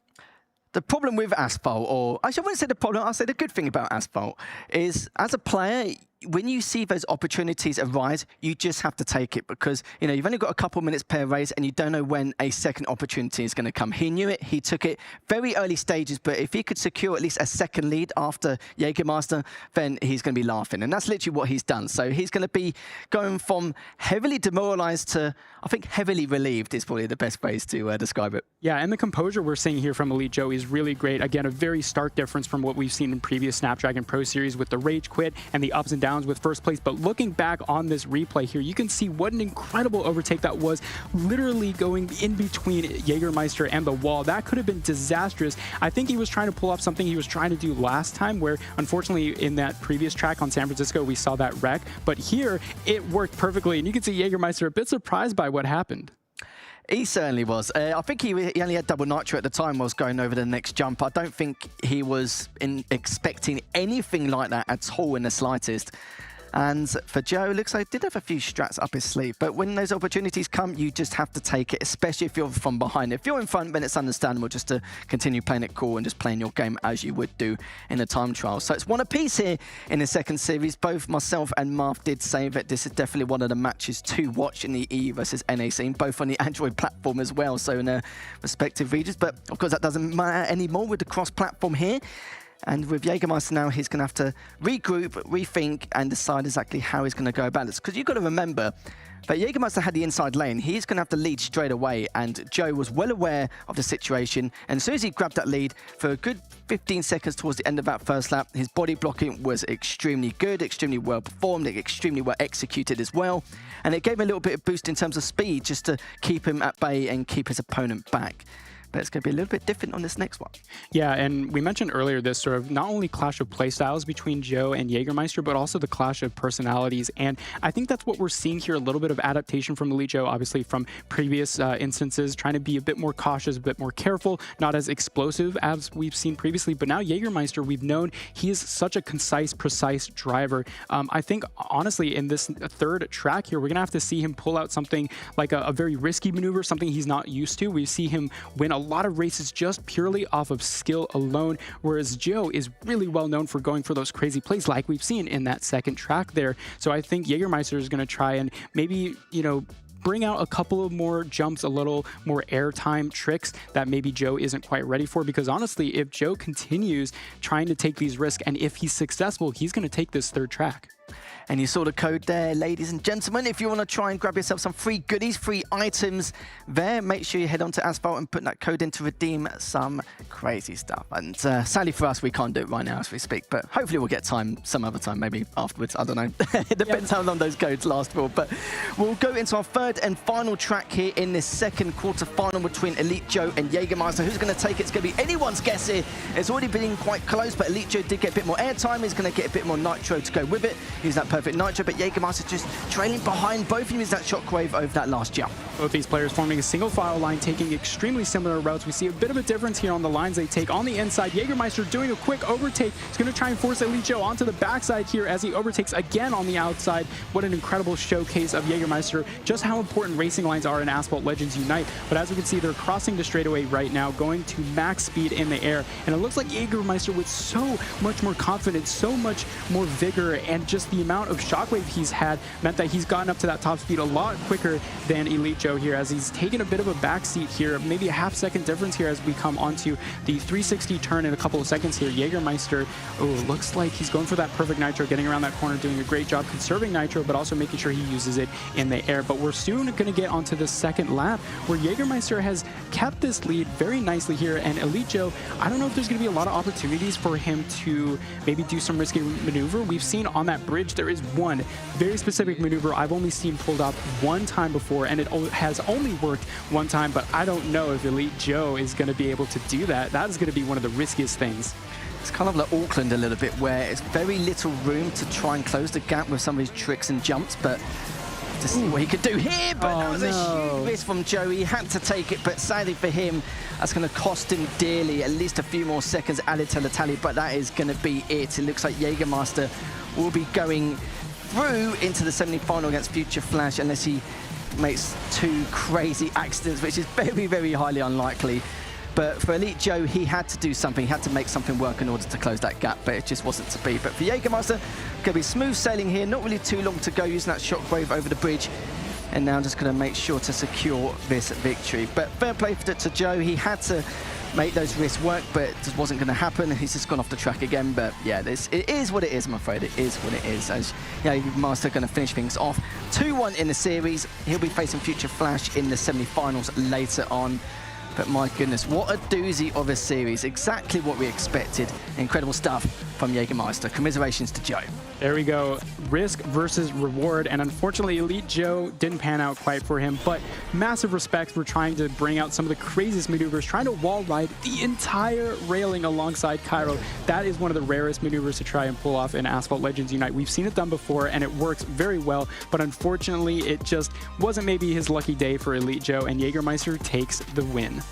Want to meet any hopes? I'm sorry, Marth is gone, but you've still got a couple more left remaining. Or you've got one left remaining, actually. But still got Pickle. He'll be in the other quarterfinal later on, the last quarterfinal, I believe, against Sheeta. We'll have to see how that goes. But Jägermeister, we expected a slight favourite going into this matchup against Elite Joe. We know Elite Joe's accolades with the championship victories he had over in the NA scene, but you know, he's not going to be massively happy about his performance, but he knows that it's all he could do, and you can see Jägermeister just saying, yeah, he understands that you're very limited to what you can do to try and close that gap, but it is what it is, I'm afraid. Jägermeister goes through. I mean, look, what I will say is taking a map off Jägermeister is nothing to scoff at. I mean, he is such a great driver, so I am here. I think that was a really great thing. Gratulacje. Dziękuję. I got to flex with the bilingual skills. You came in here with quite the track record. A lot of third place finishes, a lot of second place finishes, a lot of first place as well. There's a lot of pressure on you. How do you handle that situation? Are you relaxed or? I'm definitely not relaxed because I'm never used to playing in the highest end competitions. So despite playing so many times, there's always a stress factor, but in a way it also helps you push, but it's also very easy to just completely lose it. So it's just random, really. How confident after this win are you to take home the entire thing? I'm just gonna say one thing. Future Flash, I'm going for you, my friend. I know for a fact that we have a lot of Polish guys in the production crew. Anything you want to say to your Polish fans in here? To all my Polish fans, dziękuję bardzo za dodawanie mi sił. Mam nadzieję, że uda mi się to wszystko wygrać. I wish you all the best. Thank you, Jägermeister, and we give it back to the desk. Fighting words from Jägermeister, and he's ready for Future Flash in those semi-finals, and that is going to be a really, really entertaining match, but we'll say that as well. US Midwest, it lived up to all of the hype that you guys were giving it. It was a really, really solid one. Sad to see that last race, though, really didn't go Elite Joe's way. I really wished it was a little bit closer. Yeah, with that last track, you're very limited to what you can do to close the gap, and we saw a clear example of it. Elite Joe had to really do some high expectations with some of the stuff he needed to pull off in order to do it, but he can't just sit there and just rely on Jägermeister to, you know, have an accident along the way, because that's not going to be his forte. He's a very consistent driver, and he's been known for having some very good refinements and have a polished refinements overall. But with Jägermeister now against Flash, these are the two players who've been almost dominating their platforms over in the EU region MENA, and now finally we get to see them both face up against each other. That is going to be one of the most exciting matchups in Asphalt Legends Unite history. Like you mentioned, both of these players have extremely storied careers, so to see which one is actually the favorite or which one actually will take this victory is going to be something very exciting to see. And that's the thing as well, they literally say lightning doesn't strike the same place twice, but Jäger literally beat Joe 2-1 back in the Countach series as well, so that is literally the exact same thing, and it's repeated on him again. Jäger maybe just that little tier above him, but it is sad to see these players go home so early, but as we keep on saying, they won't be going home empty-handed. They'll take home $500, and obviously all the experience of Gamescom, because that's a big thing, you know, future events and stuff as well. Getting this experience under your belt is always massive. Yeah, it's very important, even if you've not been on stage that much. Even to get on a stage for the first time, you should always prioritize the experience you've gained and then basically develop it afterwards. But it seems to be that Jägermeister just chilling at the moment. He said he's very stressed, but it seems quite clean cut from what I saw on stage. But maybe his emotions mentally is a little bit different from what he's showing physically. But for Suchti versus Dark Hyper, one of Jägermeister's biggest rivals, will be coming up next. And another matchup you were talking about earlier, Marv, of Pickle versus Sheeta, something we're going to hopefully witness later on. But at the same time, you know, from the NA, the last hope of North America for you, you'll be maybe cheering on the forefront. Took the words right out of my mouth. NA's last hope, the Pickle.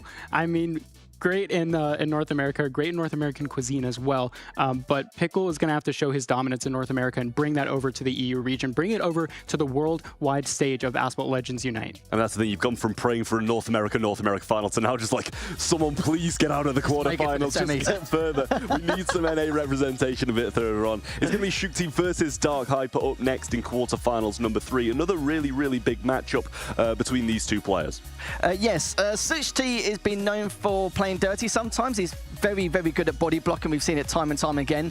That's why when I saw Elite Joe doing it to Jägermeister's probably thinking, oh, I'm getting a, you know, deja vu here. I've kind of witnessed this quite a few times before back in my own region, and it's obviously quite experienced for it. And with Dark Hyper, we haven't seen him since Asphalt Series last year, and C is going to try and improve his placement from 3rd.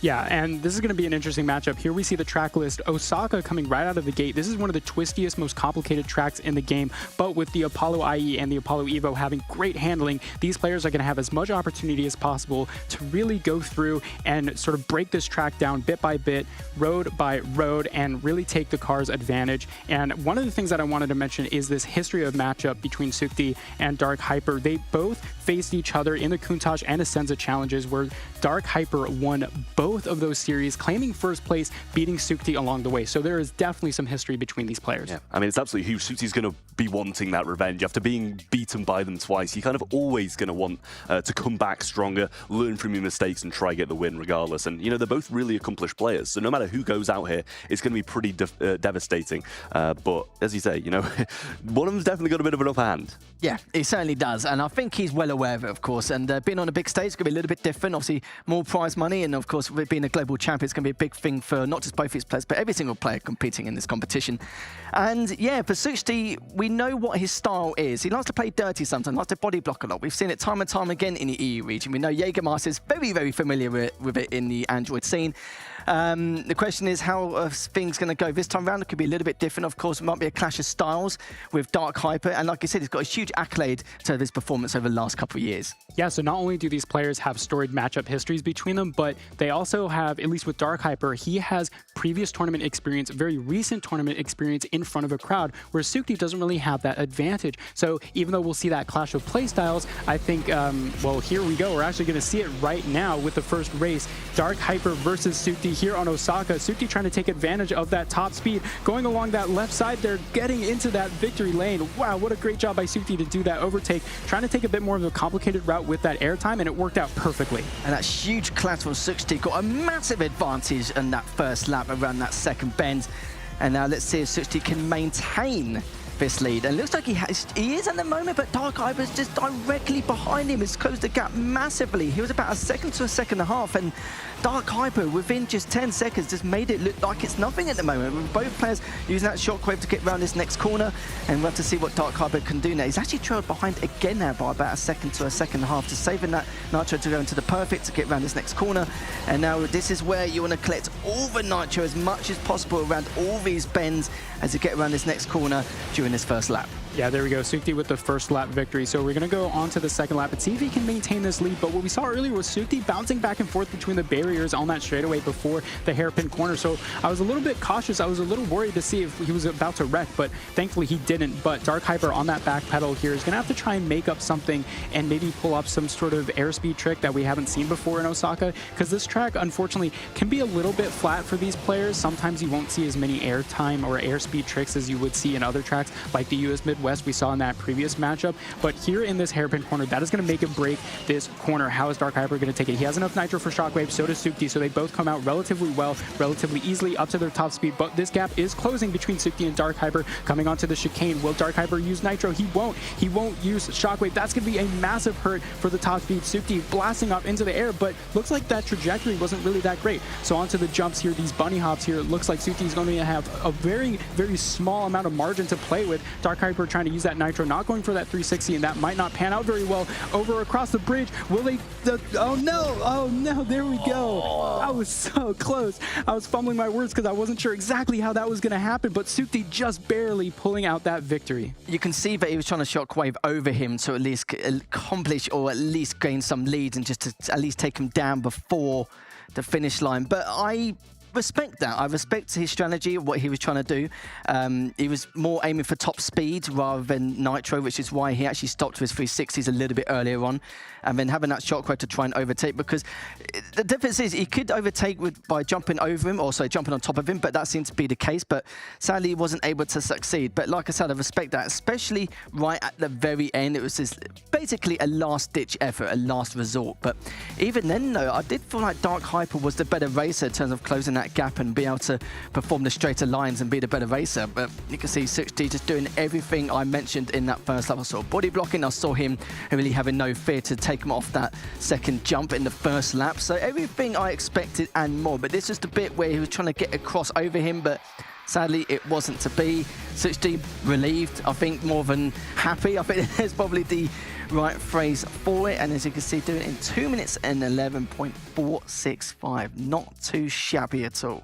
Yeah, great racing by Sukti, but more incredible was the blocking that he was doing to prevent Dark Hyper from catching up. So this is going to be one of the first times that he has the advantage in this series against Dark Hyper. These matchups before have usually played out in favor of Dark Hyper, winning in that Essenza challenge and that Kuntas challenge both before. So Dark Hyper is going to be a little bit worried, like, uh-oh, does Sukti have my number this time around? Because it's always been on the other foot previously. So that's going to be something that Sukti is going to have in mind, Dark Hyper is going to have in mind. So maybe we'll see a bit of a change of playstyle from Dark Hyper, maybe try and match that aggression of Sukti. But there you can see the beautiful Apollo IE in all of its glory. It is one of the most beautiful looking cars, best styling in my opinion. But I think what's even more incredible is this action we're going to have here on Shanghai with the Apollo Evo switching cars real quick here.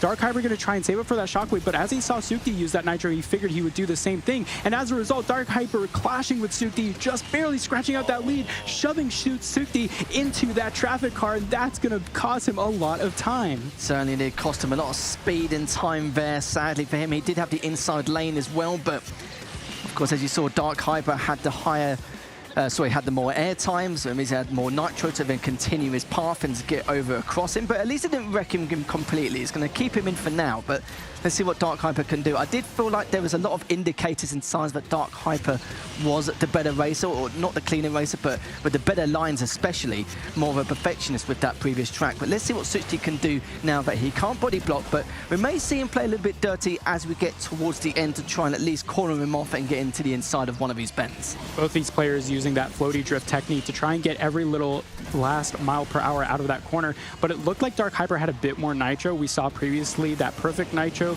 really saved Sukti here on that jump, and he sort of hit the wall. That's going to prevent another perfect nitro in 10 or so seconds here. Could that mean the difference while they go into airtime here? It looks like Sukti doesn't have too much nitro. As a result, Dark Hyper continuously extending this lead, maybe hitting the wall there a little bit, so it won't get extended that much, but we saw Shockwave there coming out from Dark Hyper. That's going to give him a little bit more speed in this air here, but as we go on to this large section here with this big corner, how are they both going to take it? Both going for a little bit of that small drift, but mainly taking with perfect nitro, saving up for Shockwave for this jump. Are they going to take the different routes? No, they'll both go for that floaty drift on the inside line. Sometimes, depending on the car, you'll see these players try and take different routes. You'll go through that other place that gives you more top speed, but because these cars are more handling focused, that's the route that they'll take. Both of them not going for the floaty for this corner. They're using perfect nitro to negate that rough terrain speed loss. Both of them now using floaty to go into this next corner. And Dark Hyper, I'm just trying to speak over how concise and precise this driver is. Really, we didn't see too much from Sukti here in this second lap. It's very scary. He's a scary driver indeed, and as you mentioned, the Apollo IE is known to having slightly better handling and nitro, and has definitely made its worth. There we have it. So it looks like Dark Hyper will be able to take that just over a second and a half, and we have a tied game once again. No clean sweeps here apart from the first series. We'll let Future flash off with that one, but it definitely could have been considering that first track earlier on. But you can see now Dark Hyper feeling himself a little bit. He's probably chuffed now, but at least can try to equalize the scoreline. But yeah, you saw there, after that first initial jump, it was just smooth sailing. And let's be honest, though, we could see that Sukti wasn't making it easy for him.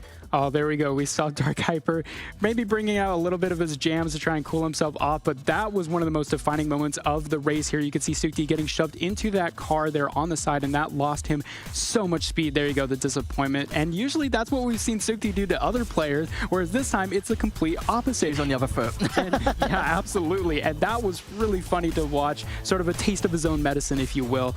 But this time around, now that Dark Hyper has this victory, he puts himself in the situation to take against the...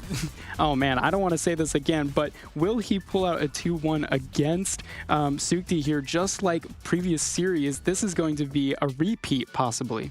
It could. Same scoreline, different setting. That's what it's going to be here. And now we're going to find out what Sukti can do now to respond. And will he be able to? There's absolutely no reason why he couldn't. It was...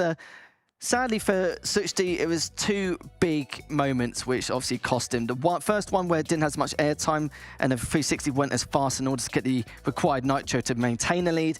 And of course, let's be honest, that car. Yeah, that was a defining moment. That was the defining moment. That was so funny to watch him get launched into the air like that. That was just so unfortunate. You saw the disappointment on Suki's face there after that happened. Yes, he had the opportunity to catch up afterward if he really tried some different risks, some different things like that. Like previously, Joe was trying to do something like that when he was on the back pedal against Jägermeister. But with those types of risky maneuvers, sometimes they just don't work out. So typically, players will want to try and play a bit more cautious. But here we go on Rome. Another track with a lot of potential for airspeed tricks. We'll see Dark Hyper taking an early victory or an early lead here as we go onto this first straightaway. Taking the inside line, normally you go around the other way, and that's exactly what Suki has done. He's going to get a ton of more airtime here. I'm not sure why Dark Hyper made that decision, but we're going to see them neck and neck. You can see it in the minimap. They're literally right on top of each other. Suki taking that inside line, and that airtime worked out wonders for him. He's taking the early lead here in this first lap. Huge play coming up from 60. Shocked that he actually took that other route, but do you know what? We'll have to see if he'll be able to take that route in that second lap. And Dark Hyper with that double nitro now, just trailing behind him with the single just to see what he can do going around this next bend. Perfect's going to come out a little bit earlier than 60, and you can see he's doing that to potentially get onto the inside, but both players with that shockwave onto the next jump. But now, how is he going to try and pull up in the inside? We've seen signs that he can be the slightly better driver in terms of lines, and he looks like he might be able to overtake him, and yes, he manages to. But let's see which route he's going to take going to the second lap in comparison. Dark Hyper doing a great job getting that airtime there on that hill. We saw Suki attempt to do the exact same thing, but he didn't have shockwave, so he wasn't able to take advantage of it. So there we go, Suki now on the back pedal, reversing what has happened on that first lap. Dark Hyper taking another early lead here in the beginning of the lap. Will he change his route? He will. He's going to go for that barrel roll, try and get that airtime, do exactly what Suki's done in the previous lap, and as a result, he's going to fly across these buildings here in the air with that airtime shockwave as well. So now Suki is going to be a little bit confused. He's going to be like, no, that was my move. That was what I was going to try and get ahead. But unfortunately, Dark Hyper adapted his strategy in the second lap, and as a result, keeping this lead, doing a really great job, keeping those clean lines, making sure that Suki can't do much about it. Suki is still playing extremely well. He's keeping the gap as close as possible. He's not at least letting it decrease in any way, shape or form, but using that perfect nitro now to try and shockwave around the inside. He's still got a small window of opportunity here. We've only got a few bends left remaining as he's trying to get across and use that shockwave to get that straighter line, but will he be able to? Will he get any other tricks or the trade in order to gain more? But use that perfect nitro is not going to help or do itself justice, I'm afraid, as we've only got one last bend left remaining before they finish things off. But Dark Hyper just maintaining this lead the entire time. Sushi did great in order to try and claw back using that different route, but Dark Hyper said, no, I'm going to take the route this time. I'm going to get all the nitro possible, and it's going to be history repeating itself as he takes the victory 2-1, as we'll be seeing him later on in the semi-finals. Oh, I feel so bad for Suki right now. Literally history repeating itself for the third time in a row with these two players matching up against each other, and that must feel so disappointing. Yeah, you could see the disappointment on Suki's face. He had that option. He had that window of opportunity taking that second race, but unfortunately, Dark Hyper knew exactly what he had to do. And I feel like after that first race that Suki won, Dark Hyper was sort of more used to it. Yeah, just one of those things, sadly. But it was a great matchup overall. Great from both these players. Sadly for Suchi, we won't be seeing him again. But I'm sure it won't be his last event. We'll be witnessing him in another Snapdragon Pro Series Open Finals, I'm sure. As we've got an interview with Dark Hyper. A hug there. Really good sportsmanship shown here. But that was a tough battle, right? Yeah, it was a tough battle. Completely tough battle. I didn't expect to be 1-1 match situation. So yeah, very hard battle between my teammate, because he's my teammate. And yeah, no more words to say. An amazing race, an amazing event. You're going to still be friends after this, right? Yeah, we're still friends, So you were at the Asphalt Series in 2023 in the finals. Do you think that since then you're a better player now? Do you think you've got what it takes to go all the way here? Yeah, I'm a little less nervous than the last situation, so maybe that's a good thing. So yeah, maybe I'm a better player. What do you feel like when you're playing in front of a live crowd? Do you enjoy it more? Do you find that the pressure makes you play better, or is it something that you have to overcome every time? Well, not at all, because the pressure on me is so high. So I was shaking a bit in the second lap on the last map. So it is what it is. I don't know what more to say, because I'm not an English speaker, but I try. Amazing. Congratulations on the first win there. And best of luck with the rest of the tournament. We've got plenty more series and races coming your way very shortly. We're just going to go to a break and we'll be back very soon.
The Snapdragon Pro Series is brought to you by Snapdragon Elite Gaming, Monster Energy, and DHL.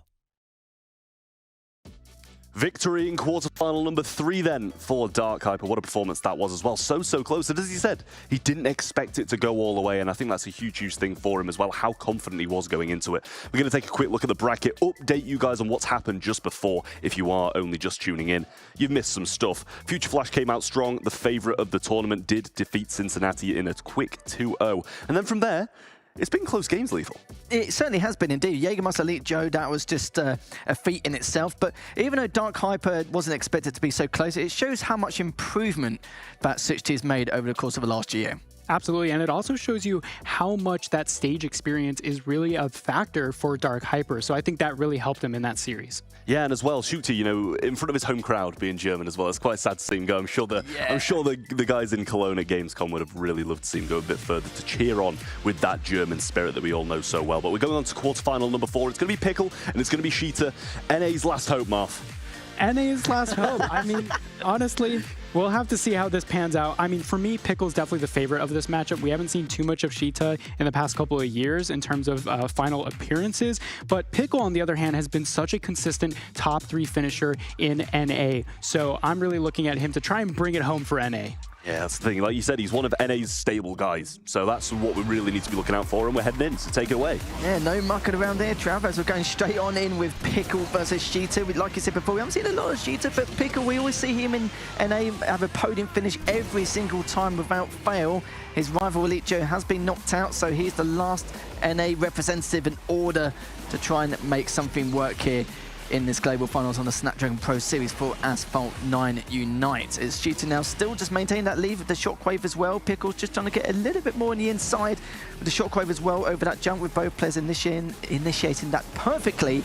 And it looks like Pickle is trying to close the gap as much as he can, but you can see that Sheeta is performing equally as well in the front line. Yeah, there we go with Buenos Aires. That first lap has already happened. This is one of the shorter tracks we have here in Asphalt Legends Unite, so every single corner has to be absolutely precise. Pickle on the back foot here going into the second lap. That's going to be a very difficult position to try and get out of, but Sheeta doing a great job using as much nitro as possible in that home stretch, doing a great job with that airtime as well. This corner is going to be very immaculate for both of these players. It's going to be very important, and they both take it really well, but Pickle going on that outside a little bit, maybe fluffing the lines just tiny bit, and as a result, Sheeta's still going to extend that victory just a little bit, trying to go on that inside into that wall right there. This is very close. They're literally neck and neck. Sheeta not quite getting that jump. That's going to make or break it. I think Pickle just pulled off the overtake. What an amazing job. Oh, it looks like he's going to that one jumpy miss. It's going to absolutely cost him here. Like you said, this is one of the shorter tracks, and that is going to be it. Sadly for Sheeta, he had the lead for 90% of that track, but it looks like Pickle will be coming out on top, and it was his saving grace. Normally, with most of these players, they're not really the kind of players where they expect their opponent to make a mistake or have an accident, etc. Normally, they're the ones who feel like they need to be creating those risks in order to make it through and to get into the front stages before the finish line. But instead, for Sheeta, that one missed jump, we've seen it time and time again. We saw Flash do it earlier, which almost cost him, but was still able to win that first track earlier on in that first quarterfinal. But for Pickle, it looks like it works in his favor. There is hope for NA. Yeah, I mean, NA hope still going on here, but I think that was a really interesting situation there between Sheeta and Pickle. I think what happened was you saw a little bit of hesitation with Sheeta. I'm not sure if there was just way too much respect going on there, trying to not bump into Pickle going onto that ramp, but as a result, Pickle takes advantage of that and secures that victory. I mean, Sheeta was playing so precisely throughout that entire track. I mean, they had the victory in the palm of their hands, and it was just that little bit of respect. Maybe he did have that little bit of the outside line, didn't want to get the, maybe he had a little bit of a weird angle going into that ramp, and Pickle knew that he didn't have that problem. But with Sheeta, you see a lot of respect coming up from a lot of these players trying to not bump into each other, and I definitely think that played a little bit of a part of it, and just missing the jump as well. And as a result, Pickle flying high, soaring into the lead there on that last 10% of the race, and that is what made it. There was a few moments from Sheeta which I was kind of debating and also at the same time was a little bit skeptical of. There was a few missed nitro canisters. There was Pickle where he was actually wall riding a little bit longer in comparison to gain that nitro required to try and overtake him. But even if he didn't and played the same way, that one missed jump just was the one that's going to massively cost him, and it did. And remember, folks, at home, it is a single in best of 3. So, of course, if Pickle wins this next track, he will be going through into semi-finals against Dark Hyper, which is one player it's for a lot of people will ride the struggle bus against, which is perfectly understandable. But for Sheeta, he needs to create that reverse sweep. Will he do it? Let's find out. If we start from Pickle's perspective, use that nitro very early, both using that 360 over that low jump, but it looks like they're both going to be okay, and using that perfect nitro now to get around this next corner. But Sheeta got a little bit more speed at the moment in comparison to Pickle, but it looks like he's able to drive away without too much issue here. And it looks like as well Pickle has extended his lead by a few micros of a second. Yeah, Sheeta doing a bunch of wall bumping there in the beginning. I mean, that chicane is always very, very difficult to go through. But with the Apollo Evo, I would have figured it was a bit easier, excuse me, the Apollo IE. But it looks like Pickle took advantage of that handling really well, where Sheeta unfortunately just hit a couple of those corners. And as a result, they have an extended lead here, trying to go onto that reverse barrel, doing a great job going over the beautiful Golden Gate Bridge. Sheeta is not going to catch up too much, but not really too far behind as well. So this is definitely still super recoverable. I mean, we saw in that last track going the reverse way where Pickle was on the back pedal for that whole first and second lap up until that very end. So coming onto this last bend here, going into the second lap, Pickle definitely has to be scared of what's in their rear view mirror, because Sheeta is not playing around. Yeah, this is one of very few tracks where you can close the gap with the jumps required in order to try and close it, but with Pickle at the moment, he's just fine lining smoothly here as he's going across. It may seem playing a little bit safer towards the end, considering he realizes how much of a gap there is between the two, but at this point in time, we'll have to find out. There isn't really much time left for Sheeta to try and close this, but as long as Pickle plays it safe and secure, he should be fine. But you can see Sheeta doing everything he can in order to use that shockwave to go over that jump. Now use that double nitro, almost mislanded that, but looks like he is going to be okay. With Pickle now still at least a second ahead, probably going to shockwave over his next jump, not going to 360 or any of that shenanigans, just going to play it safe. May try and go over both jumps, but looks like he's just going to go over the one and go over this straight jump here as well. But no escapades, no 360s here, but the train is not really going to do him any favors either. It's going to put him a few more tenths of a second, and on top of that, Pickle has the nitro required to end this as he goes to the finish line, and that is going to be Pickle with a smooth sailing 2-0 victory here, as we'll be seeing him against Dark Hyper later on. Smooth, crisp flavor from Pickle. Great racing by both players. It was just in between those small margins between those two races, especially in that first Buenos Aires match. I was honestly very surprised about that outcome, but great job by Pickle to not let it fluster him, you know, not really getting too overly excited going into that second track, taking advantage of all of the airtime that San Francisco has to offer, and in the home NA soil as well. This is it, mate. This is it. Pickle, I did feel like he performed as the better driver in a lot of ways. There was a lot of indicators in that first track. Sadly for Sheeta, see the pressure got to him in that second lap, but it is what it is for him. I'm afraid he'll be bailing out, but will not be walking home empty-handed. He will be guaranteed that $500 for the qualifying and making it into the top 8 here. So, but you got to remember, you know, commiseration to Sheeta, every single one of these players making it here is just a feat in itself with the amount of hours invested with the time trials in order to make it to this stage. And Sheeta, we haven't seen a lot of, so still might be in that de-rusting kind of phase. But for Pickle, though, we'll be seeing a lot more of him later on, as we'll be against Dark Hyper in the semi-finals later on.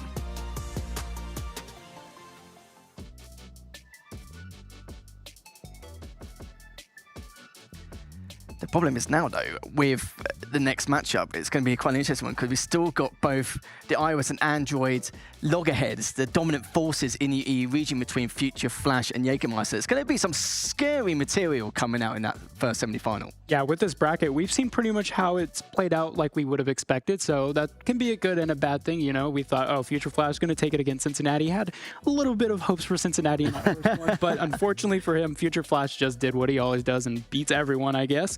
But yeah, the way that this bracket is progressing is going to be pretty darn good. Certainly will be indeed, and it's just crazy to see Future Flash now witnessing what he'll come up in the next semi-final. I kind of feel like with Future Flash, the only way to take him down is at the early stages. Yep. I definitely agree. And here we can see a couple of bit of replays here from San Francisco, excuse me. And Sheeta going again with those bumps. I think that's what really made it or break it with this one. Whereas with the Buenos Aires track, it was that one ramp at the very, very tail end of the track. But with this one, it was just a bit of sloppy driving. Kind of, you could see from both players there running into that traffic car. But unfortunately for Sheeta, that wasn't quite enough to net him that victory. But for Pickle, concise driving otherwise, and very, very great job by him. And again, I think that was something that we saw with that Buenos Aires track, was that one small little barrel roll. Happens, mate. It happens. It really does. Blink and you miss it. That was over so fast. That Buenos Aires track really is such a short one, so unforgiving as well. A really nice late overtake, though, from Pickle in there as well. You know, around about that 90% mark, it didn't leave any room for a comeback. So a little bit disappointing. We're going to have to be sending him home, but obviously it's really, really good for Pickle to be heading on to these semi-finals. The NA dream still alive. Make sure to follow us on socials as well down below. ESL Mobile on both X and Facebook, and ESL_Mobile on the Instagram to keep up with all Snapdragon Pro Series and Asphalt Legends Unite in the future. Really solid stuff going on there, some content, and make sure to join the Discord server as well if you want to enter some of these. This could be you this time in, you know, next year, whenever it might be. this could be you. You could be playing. Let's a little review of the bracket. We have now finished all quarterfinals. It's gone past so fast. Future Flash started off strong, taking that 2-0. Elite Joe then did fall to Jägermeister. Dark Hyper came in strong against Shukti and beat him 2-1. And then Pickle, just so fast, Marv, beating Sheeta 2-0. Yeah, I'm really quite glad with how this bracket turned out now, because we got the favorites now into the semifinals. But honestly, the Future Flash versus Jägermeister match, that is going to be the most exciting. It certainly will be. It's the two players who've been very dominant in their own respective platforms and regions. And finally, thanks to Unite, we can finally see both these players go at it head-to-head to finally see who is going to be the more dominant force between the two. I mean, that's why this is such a good event as well. And this could genuinely be the final, this next semi-final. Absolutely.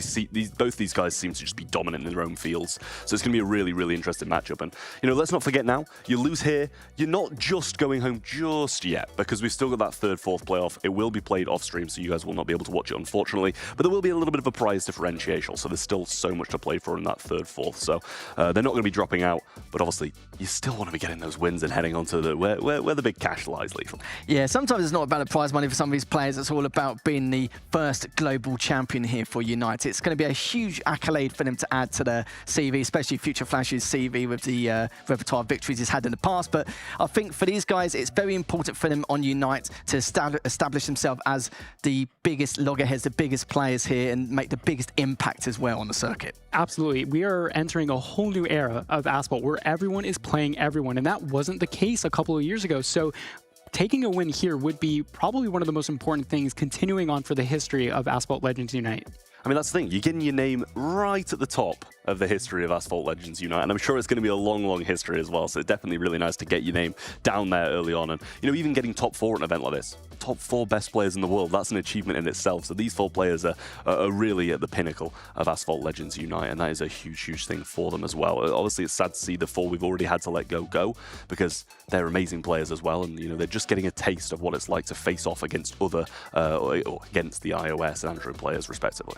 Yeah, even seeing that Elite Joe Jägermeister matchup, it's a matchup we didn't want to see so early on. That's the kind of match you want to see in a semi-final, something a little bit spicy in order to, a bit of flavour to add to the tournament scene. But the fact that we saw it as the first quarter-final, or the second quarter-final rather, just shows the pedigree skill between every single one of these players who've made it here so far. Yeah, the Jägermeister Future Flash matchup, that is a grand final type matchup for sure. I'm really looking forward to that one, because both these players, like you said, they've had their respective histories long throughout the previous Asphalt 9 iteration, but with Asphalt Legends Unite, you have to mark your history with those finals.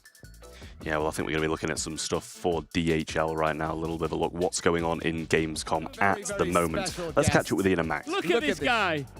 Cargo, all the way, lit up like a Christmas tree behind us here. It's kind of hard not to look at him. It's kind of hard to ignore him. This big hunk of metal. He is a big hunk of metal. Wait till you see, when he gets over here, Max, wait till you see the size of this dude. It's not like we're tiny. He's just massive. Yeah. 11 foot tall, and he is here for not just to show off, you know, his sheer size and handsomeness and charisma. He's also going to be giving away a very special parcel, because that is what DHL does. They're always on time.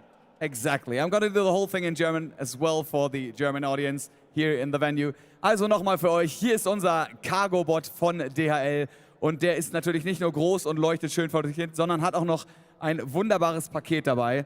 Und wir werden jetzt gleich mit seiner Hilfe jemanden aus eurer Runde aussuchen, der dieses wunderbare, da drüben seht ihr es schon, Merch-Paket seht. Ian, can you take a look inside the box and maybe tell us what's in there? All right, so we've got all sorts of goodies here, courtesy of DHL, and one of our lucky members of the audience here will get their hands on this package. Before we do, Cargo, I heard that you can dance.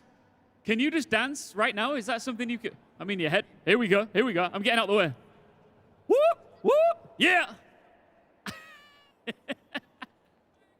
Guys, make some noise for Cargo.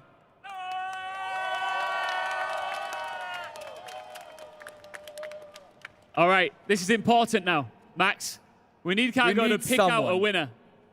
Cargo, can you use those DHL laser eyes you got and just point us into the direction of one lucky person? Maybe blind yourselves and pick at random one person. We need to hear you, though. You need to make some noise.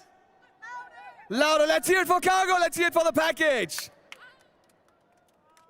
Who's going to win? And Cargo's looking. And he found some. Oh! The little one right here. Cargo has picked, I was about to say a victim, a lucky one. The package is bigger than her. Love to see that. Look at this. Congratulations. Wie heißt du denn? Nika, dann viel Spaß mit deinem Paket. Hast du jemanden, der dir helfen kann, das tragen? Das ist ja schon ganz groß. Die Mama da vielleicht? Here we go. We're gonna get Nika's mom to help her out because this package is quite massive. Nika, viel Spaß mit deinem Paket. Vielleicht hast du ja ein paar Leute, denen du das verschenken kannst und ansonsten guckst du, was dir gefällt und das behältst du, okay? Cool. I just told her to just pick and choose whatever she likes and give the rest away to friends and family. Amazing. Make someone happy. The way the DHL people make us happy when they give us our take packages. this box, you take that box. Thank you so much. Cargo, can I get a fist bump? Can I get a fist bump? I want one as well. Boom. I'll take that. I'll give you one. Thank you. All right, that's it from us down here with DHL Cargo Beast, as I like to call him. Let's get back into the asphalt action with our casters.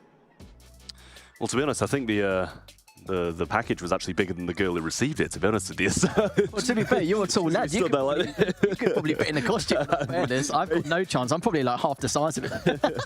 Maybe so, to be fair. But yeah, big thank you to DHL for the sponsorship of the Snapdragon Pro Series as well. But as you said, we're still getting back underway with the Asphalt Legends Unite. We're on to semi-final number 1, and Future Flash and Jägermeister return. Just before we went into that little break, we said this could well be the final.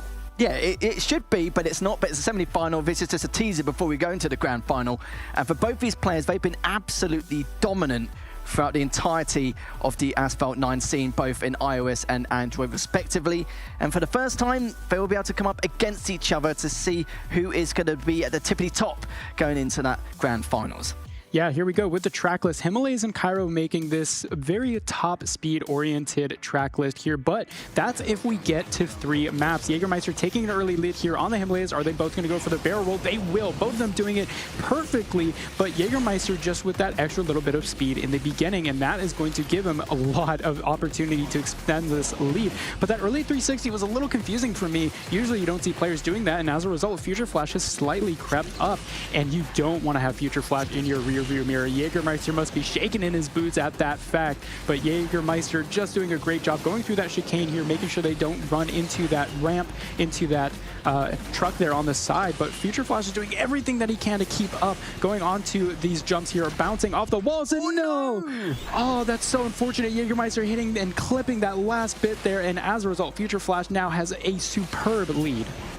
Yeah, he was continuing to get that nitro because he knew that with a player like Future Flash, he needs to maintain it one way or another with those risks. But for Future Flash, he's going to be looking pretty at the moment with that shockwave of that previous jump, as we're now just heading towards the end of the first lap, going into the second. But for Future Flash, this is his for the taking. He knows that all he needs to do is just play it safe and secure, but not too safe, because we know how great of a driver Jägermeister can be with his consistency across this track. But I want to see if Future Flash is still going to continue using the barrel rolls over these straight jumps. Not these ones, but over the next couple coming up shortly. But Future Flash isn't known for making these kind of mistakes. Will he be able to take this risk? We're not sure. But even if he doesn't at this stage, I don't think he has to worry too much. He's going to be at least a couple of seconds behind, in front rather. And Jägermeister, just you can see, just trying to do everything he can, wrecked himself once more. And that is going to be a guarantee first victory here for Future Flash in this first track of the semi-final. Yeah, there we go. He's going to be up 2-1, no doubt about that. And what you really tend to see with these players is as soon as they know they have a guaranteed lead at the very minimum,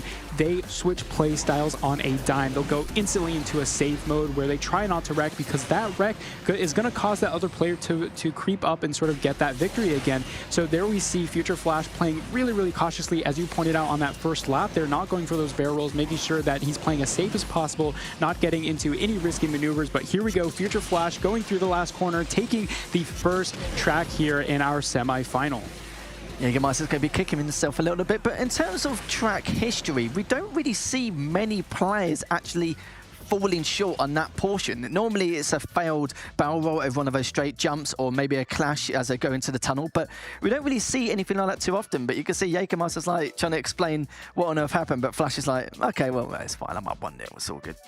Yeah, I mean, like you said, that is, as you were mentioning, you usually don't see players wreck in that moment, so maybe it was just a clipping or something that was quite interesting that Jägermeister didn't account for, but they were just kind of discussing over there what really happened, because both these players have played this track thousands and thousands thousands of times. There's no way they could have accounted for something like that, because that's something you don't see very too often. That is one of the oldest tricks in the book, both literally and figuratively. That's something that players do all the time. I pull that one off all the time. So that was quite funny to see Jägermeister not able to get out cleanly. And you could see he's really, really surprised at that.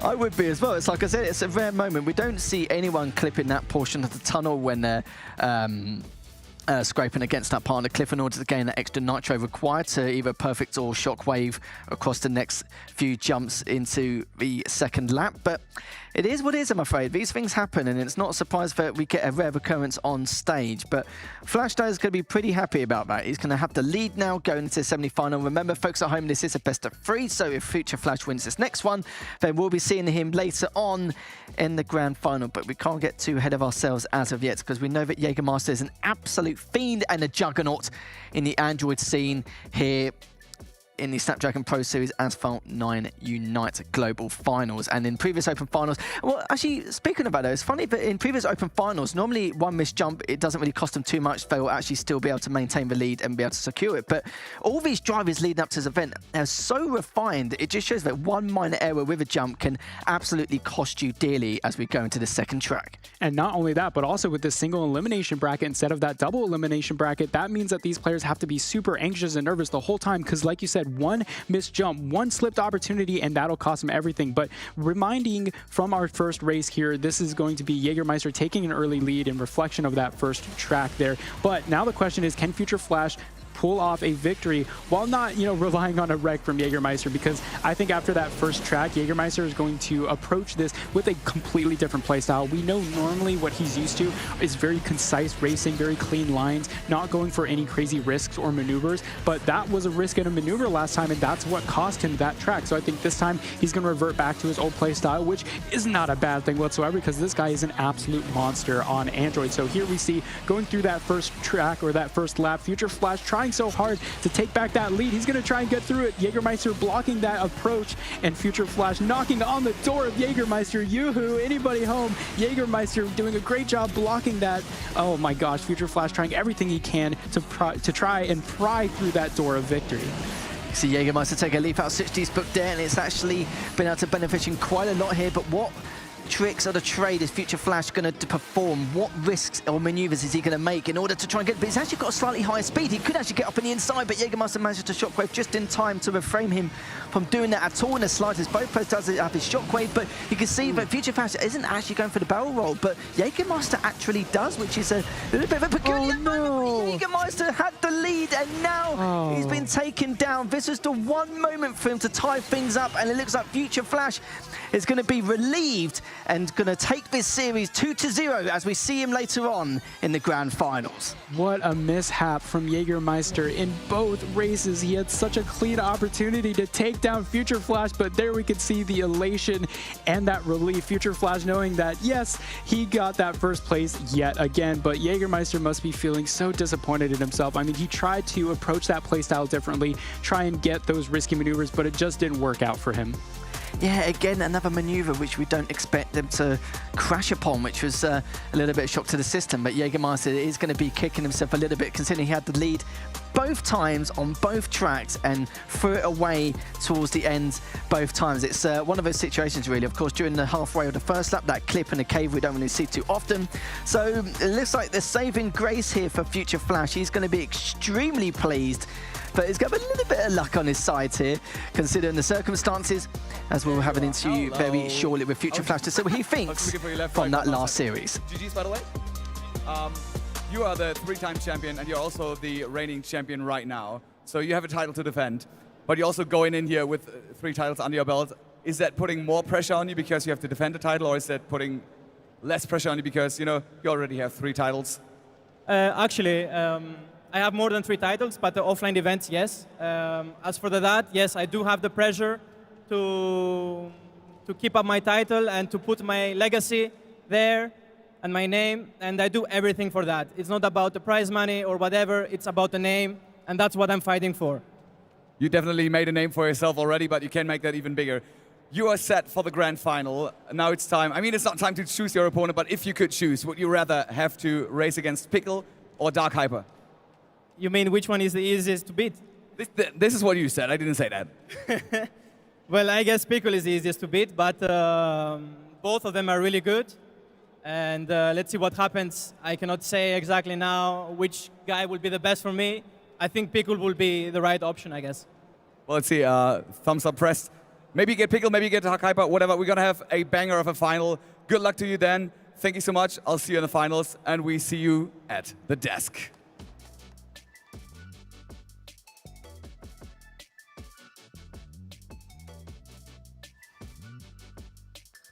Well, that was the most friendly, unintentional trash talk I've ever seen in my entire life. Definitely was.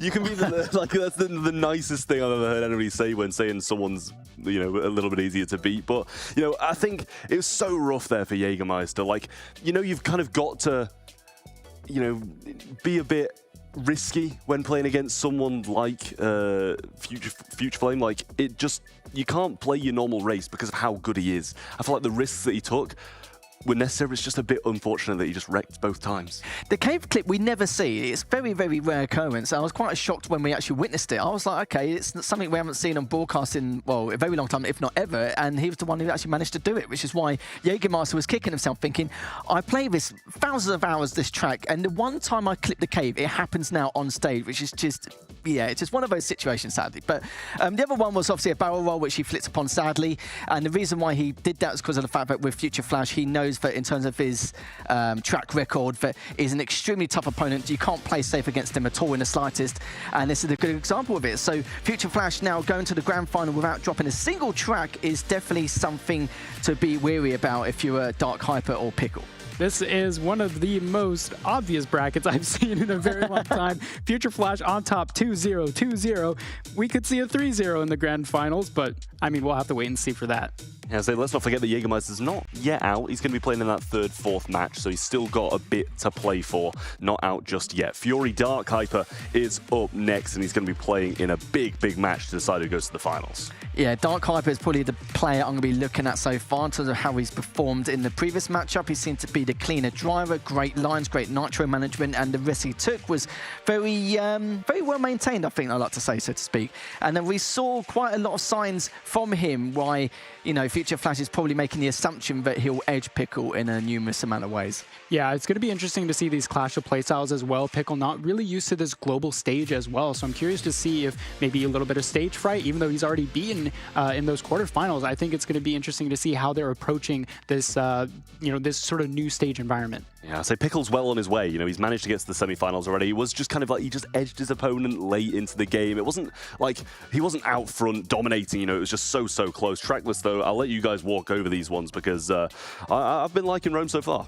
Yeah, with this track list, it's a very, very track list, a very varied track list. Well, we'll see some Rome, we'll see Greenland and Shanghai. Both those first two options there, both very different playstyles. Rome, you got the twisty action, a lot of airtime, whereas with Greenland, really, really awesome straightaways, lots of huge, big jumps. It's a very, I guess, cinematic type of track. But if we do get onto that third track with Shanghai, that is a very technical track. There's a lot of opportunities to players to showcase their talents. And we didn't see Greenland last time, did we? I think we had the opportunity to see it in the first series on track number 3, but Flash was just like, nah, you can wait till later to see that. I mean, as you said, there seems to be a lot of straightaways. Is that going to be, how are they going to go around that without having these cars with the highest top speed? It's more handling. Is there a way to handle that map specifically? Yeah, with Greenland specifically, you'll see in those large straightaway sections, you'll see the icebergs floating back and forth. And if the players jump on the railings, you'll see that they get a lot of airtime. So with that trick, it's going to be interesting to see if these players either wreck on that area, because if you do a 360, it can often, the physics might not get you the best look as you want them to. So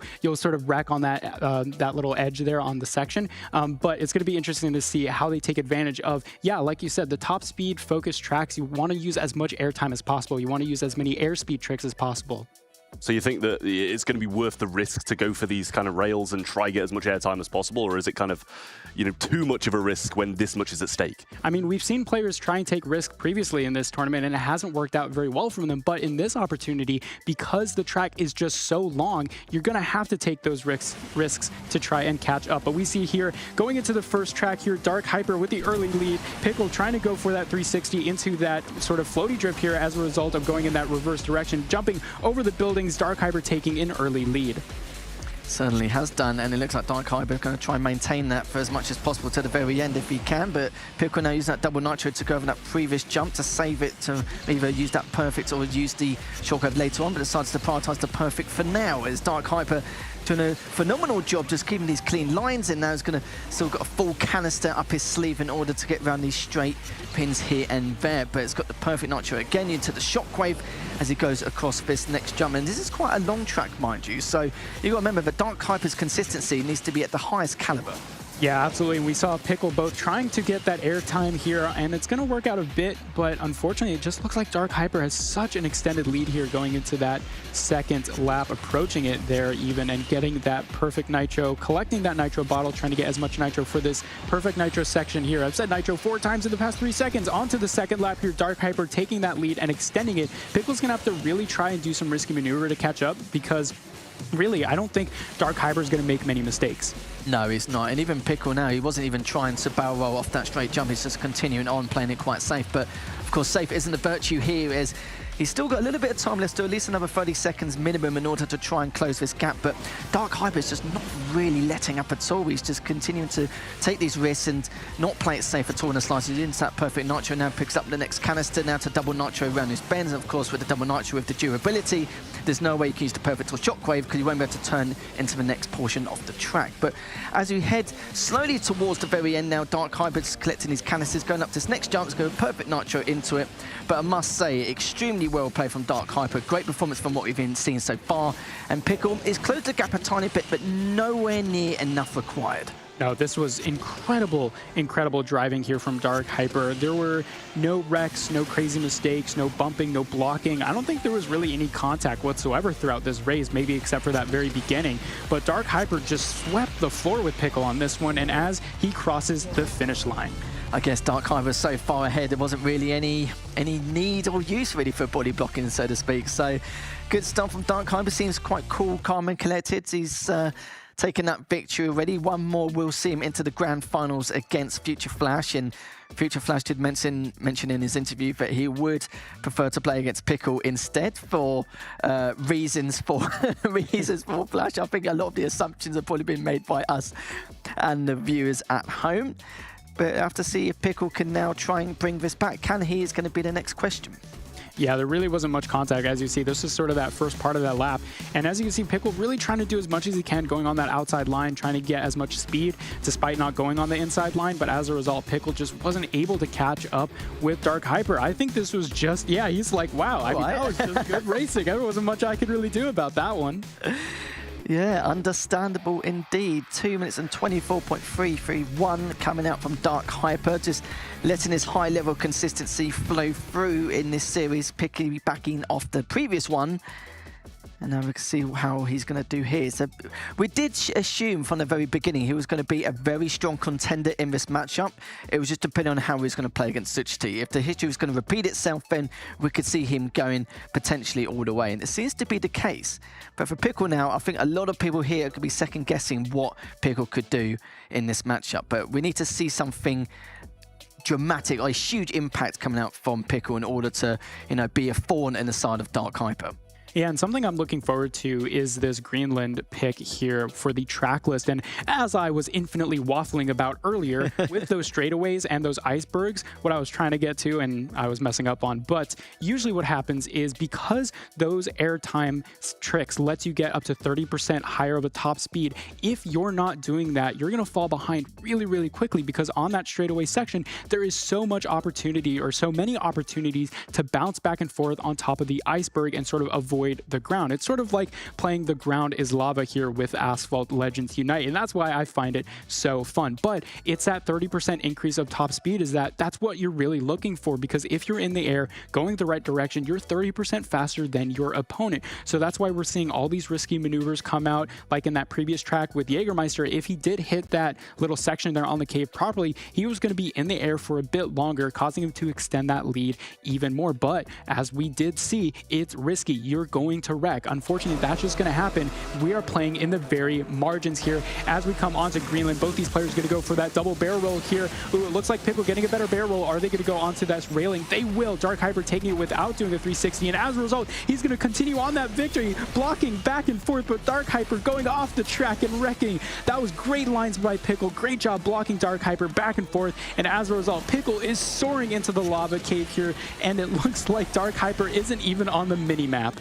This is exactly what Pickle was after. And go back to what you were saying about this track, the fact that with those icebergs, you have a motive, a way to actually bring yourself back into this matchup. But now he's so far in front, we won't be expecting these risks. We may see it from Pickle, but I'll be a little bit surprised if he even takes it at this point. But let's see how Pickle gets on from here, as we didn't see this track previously in the first series because we didn't get to a track number 3, but it's nice to see fire and ice appearing for our very eyes. But as you see, like Dark Hyper trying to do what he can in order to close this gap. We've got at least 3-4 seconds to try and bring us back. But as you may have noticed from our perspective and from the viewer's perspective, it's going to be highly unlikely we could be seeing this as a tied game unless Pickle makes an absolute mishap somewhere down the line. Yeah, both these players right now are literal years apart in terms of time, and Pickle going back and forth in between these whirlwind curves here, not doing anything to slow down whatsoever. I'm not sure if he'll go for any risky maneuvers, not even going for that early barrel roll, because sometimes that can also be a little bit finicky, not going for any of these rail grinds either, not even worried, not breaking a single sweat going onto the straightaway, and oh no, Dark Hyper wrecks once again on this little area. It can be risky, it can be slippery, it is ice after all, like I mentioned earlier, but unfortunately for Dark Hyper, that just wasn't meant to be. We will see a tie here unless Pickle, I usually don't want to say things like that because I have incredible caster's curse. I'll say something and then they'll wreck or something will happen. But I think I should be pretty confident in saying that Pickle is going to take the victory here. Yeah, he should be fine. I'm not a superstitious man, so I think things will be okay for Pickle. And you can see that even if Dark Hyper took the risks over those icebergs, he would not have caught up. Pickle is playing way too safe now. And when you've got this 4 or 5 second plus lead, it's just not going to work out for him in any way, shape or form. But for Pickle, this is the opening he was looking for. Great start from him. And now we're going to see him at the home stretch before he closes out over to the finish line. But he's going to be pretty pleased and pretty happy knowing that he's still in this matchup. He's going to tie things up in terms of the series, and we're going to see what he can do in track number 3. But Dark Hyper, the pressure's going to be on him now to decide how he wants to go about in terms of strategic value in the situation he'll be in next. Yeah, we saw both those different clashing of playstyles in both these first 2 opening tracks. We saw that really precise, like really great driving lines of Dark Hyper in that first Rome track for that sort of EU style that, I mean, Dark Hyper does come from South America, so that's sort of that North American style. On the other hand, with that second track, with Pickle going above and beyond, being really ambitious with those races there, with those 360s in the sky, going up, trying to bounce off of those ice caps there in the beginning, and it just didn't work out for Dark Hyper, unfortunately, but we did still see those clash of play styles. And in that first track, Dark Hyper's really concise driving, really amazing racing line sort of gave him that victory, whereas in the second track, that ambitious North American rambunctious style won it for Pickle. I think Pickle, you can see from his facial expression, he was a little bit surprised as well. I was like, oh wow, okay, I managed to take that one. And he's probably praying that he'll get another one just quite like it, but we have to see how the beginning goes. Now, we've seen how well Dark Hyper's performed throughout this entire event, and I do feel like he is the better driver in comparison to Pickle. So if you're in Pickle's position right now, would you try and play unsafe and try and play dirty at the beginning, or would you just try and play it clean, safe, and then try and wait for the opportune moment to get a little bit risky? Yeah, I would play exactly how he did in that first section of Greenland, playing really rambunctiously, doing a whole bunch of 360s, trying to get as much airtime as possible while blocking Dark Hyper at the same exact time. So really, you got to try and bring out that North American demolition derby type of racing style here. Because honestly, if we look at that first track on that Rome track, we saw Pickle playing exactly like Dark Hyper, but Dark Hyper was just so much more precise with his racing lines. It worked out perfectly for Dark Hyper. So it is those clash of play styles really coming out here in these first 2 tracks. So I'm curious to see how they will clash again in this third track, because who knows, maybe, like you said, that sort of risky maneuver, that risky playstyle from Pickle, it could come back to bite him, literally, because you bite pickles. That is true. That is true indeed. Will Pickle turn into a destruction derby at the very beginning? But we'll find out shortly, as Dark Hyper will get the inside lane. And the problem for Pickle is that with Dark Hyper, every time Dark Hyper does have the lead, it's a real struggle to really take it back from him, because he maintains it so well with his perfect lines across the map and his nitro management. As you still see the double nitro coming out repeatedly from Pickle here, as he uses it again across with the 360. As we go around this next bend, let's see what Pickle's going to do in order to try and get past. But uses Shockwave a little bit early, then actually switching back to braking back into the double nitro. You see the 360 coming out from both Dark Hyper and Pickle, so they can Shockwave around this next bend. Yeah, you can see with the 360 floaty drift there with Pickle, he did it a little bit late, so as a result, he sort of drifted on that first corner there. That made him slow down just ever so slightly. Dark Hyper extending this lead just a little bit. We saw that first section there. It wasn't as big of a lead as you would expect, but now that lead has nothing but extended. So, oh, is it going to hit the bus? Just narrowly avoids it. What an incredible save by Pickle. That was going to be very, very disastrous. But now I'm thinking of all the Pickle puns that I can muster up. Well, you've done quite well so far, mate. I'm expecting at least 10 more before the event closes. So I'll be doing a little count to see how much you're going to bring up here. As Dark Hyper now, you can see he's already this early playing quite safe. He's seen Pickle on the radar. He knows he's behind, but not too far behind as he would like, but that doesn't matter. He's still got at least a couple seconds edge, and this is what I'm talking about with Dark Hyper. He's always performing these perfect lines so well and always on the inside of the track as much as possible, but he's just decreasing every tenth of a second here, there, and absolutely everywhere around each bend, and he's just having a real struggle to try and close this out. But Pickle's still behind him, still trying to make it work. But let's be honest, with a track like this, it's very hard to cause any kind of accidents or wrecks, so to speak. And you can see now Pickle had a little bit of an accident earlier on and slowed down quite a bit, and it's actually given even more increased the lead for Dark Hyper. But it looks like this could be it here, as Dark Hyper hasn't really got too long left to go. It could be a 2-1 victory here, using that perfect nitro to break as he goes around the 360s into the double nitro. And it looks like that is going to be it. As Dark Hyper will take this series 2-1 against Pickle. Commiserations to Pickle, but we will be seeing him in the third place playoff later on, which will be played off stream. And Dark Hyper, he'll be facing against Future Flash in our grand final in the best of 5 series. Yep, there we have it. Dark Hyper taking the victory, eating pickles for breakfast. Well, that's one. That's one to add to your tally there. Or maybe 2 if you count each time he says the word. But glad to see that Pickle has been defeated. Obviously, still, as you mentioned, will be in that third, fourth playoff to play out for just a little bit more cash. But, you know, Future Flame mentioned, he's not here for the cash. He's here for his name in the history books, and I'm sure a lot of these people are as well. So massive commiserations to Pickle. But Dark Hyper in a great position now, but he is faced with a tough opponent. He certainly is, and with Future Flash, he's not really known for being in the mistake department, is he? We saw a couple in the first track in the first series, but that was kind of like a blip. We know that Future Flash tends to be a tiny bit shaky, and I always say this as well. With Future Flash, if you don't take him out at the beginning, then that's it. I think it's pretty much smooth sailing for Future Flash, because he's just ended up being a complete demon on the server. And as you can see, it's a great example. Future Flash hasn't dropped a single track so far, and it's not like he's been playing against any low-tier opponents. He's been playing against the juggernauts such as Cincinnati and Jägermeister, and the fact that he 2-0 sweeps both of them is just a commendation in itself. But for Dark Hyper, though, he's dropped a couple here and there against Pickle and Suchti, and Future Flash did mention that he'd rather play against Pickle, but no, it will be Dark Hyper, and I think this should be an absolute spectacle in itself.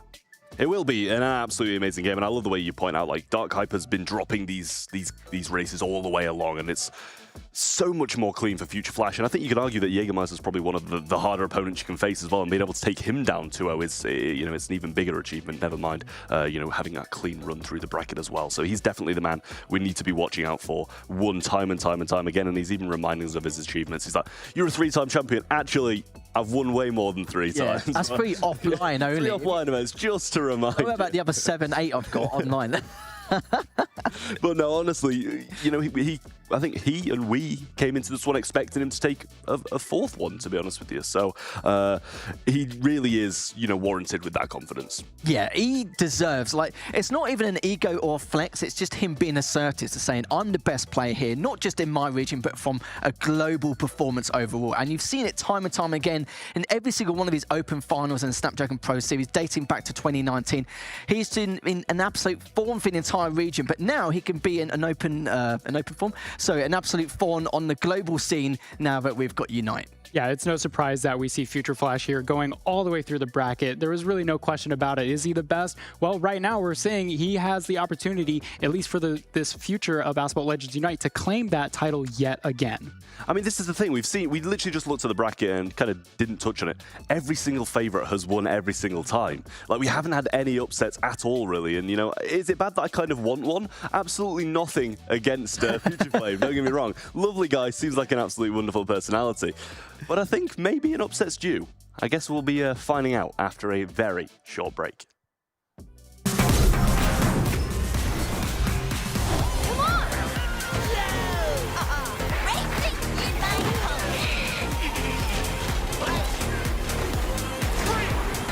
Excuse me.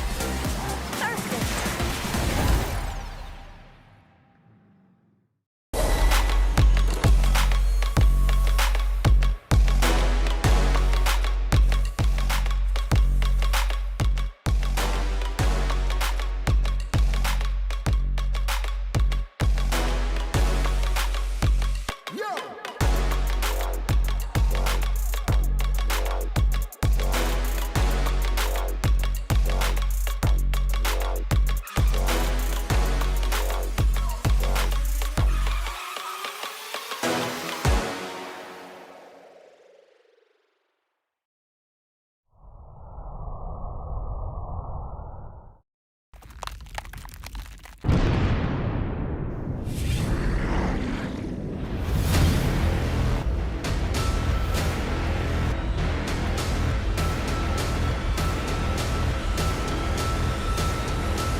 The Snapdragon Pro Series is brought to you by Snapdragon Elite Gaming, Monster Energy, and DHL.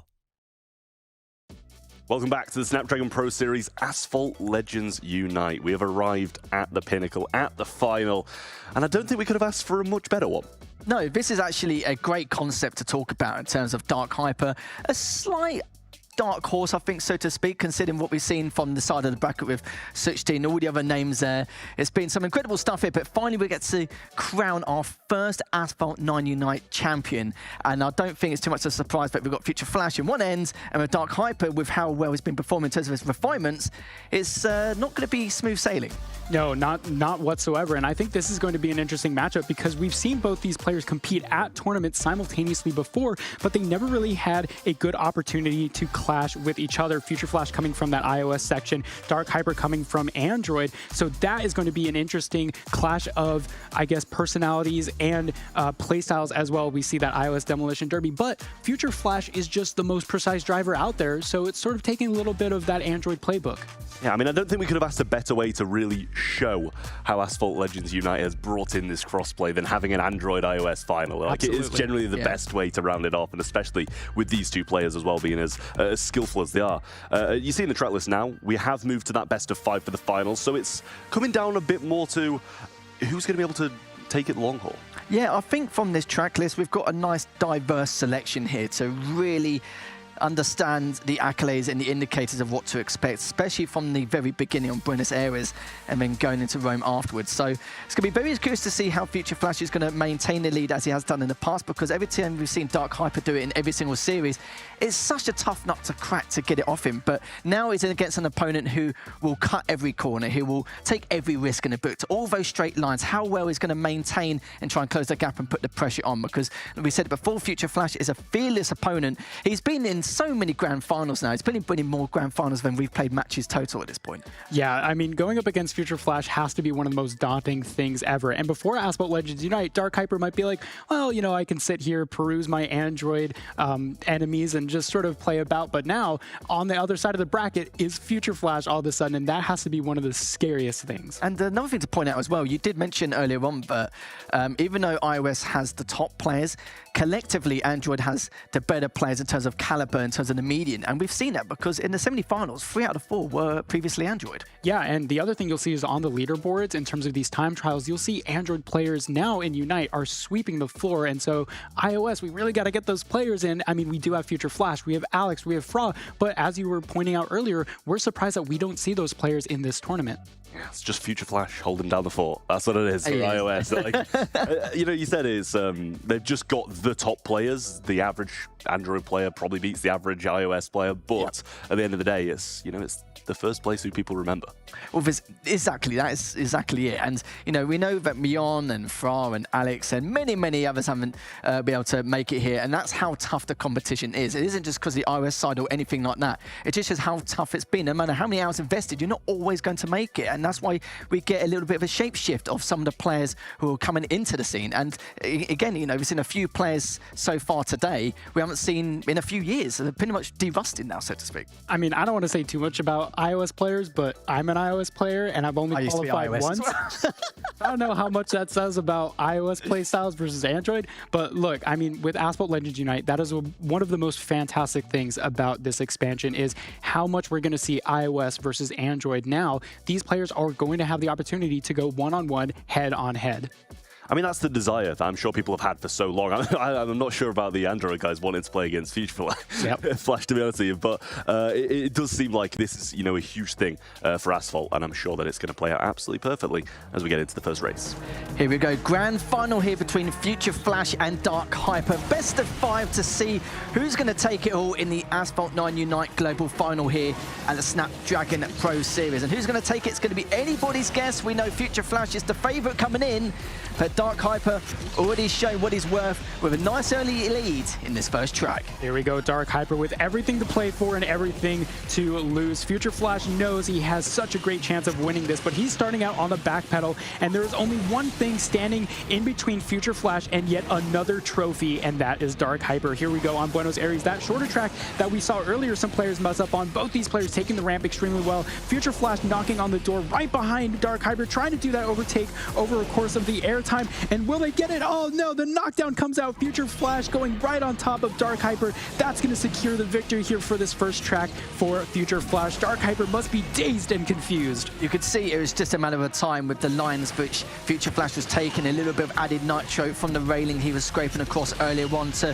have that consistent shockwave over the previous 3 jumps, and you just knew, and I think Dark Hyper knew as well, if he didn't gain enough speed or momentum in order to maintain it, then that is what is going to occur, and he's going to be jumping straight over him, and Future Flash took it straight away, and now he's going to be walking off here potentially with this first track victory. Nice bit of leeway here for him in order to start this grand final. Yeah, Buenos Aires was always going to be a toss-up. I mean, we saw how volatile that track was with some of the previous matchups here in this tournament, so I think it was a bit of an odd thing to see that knockdown coming through. We didn't really see a knockdown, I don't think, throughout this tournament. I think it was only wrecks and bumps and clashes and things like that. Most of the time, I think. Yeah, yep, definitely. So that was a curious thing to see as well. Future Flash, not really also known for being super aggressive. He's just so precise, and honestly, he's just always in front of the other opponent anyway, so he doesn't really need to knock anyone down. But for these, for this next second track here, I think Dark Hyper is going to have to go on this aggressive foot, try and get that early knockdown, maybe try and block Future Flash from getting that early lead. I think that's realistically, honestly speaking, the only way that he's going to be able to get this victory. We know that Buenos Aires is a track. It's quite a short one, so if you find the opportunity, you take it straight away, and that's exactly what he did with the risk to get on top. But I think that's where the pressure on Dark Hyper came. The fact that he rode those railings just a little bit earlier and a little bit longer on the side of Future Flash was able to help him maintain that shockwave over the next 3 jumps and then be able to gain the speed required in order to not just to overtake, but land on top of him and just put an absolute end and misery, sadly, for Dark Hyper in that first track. It is what it is. But it's not like it's a best of 3. This is a best of 5 if everyone's just catching up, watching at home. And Future Flash just, again, showing what he does best here in this scene. He wants to try and be that global champion once again. Yeah, there we go. We see this knockdown coming in again here on the replay, right on top, flattening Dark Hyper into the ground, and that's what made it or broke it in this track here. So, look, I mean, like I said, this aggression, it's going to be something that Dark Hyper is going to have to take advantage of in this next race. I mean, look, we like to see as much clean racing as possible. These head-to-heads are always very respectful between the players, but if you're Dark Hyper right now, you have to think to yourself, look, I have to be aggressive right now. I have to get in Future Flash's face. I have to knock him down. I have to bump him. I have to crash into him in order to really guarantee that you get ahead, because clean race, in terms of that sort of driving style, you really got to favor Future Flash for these next couple of tracks. And for everyone at home, we've got codes coming here left, right and centre. This time it's going to be in the bottom middle, as we do have some free items for you at home. Make sure you get onto Asphalt 9 Unite.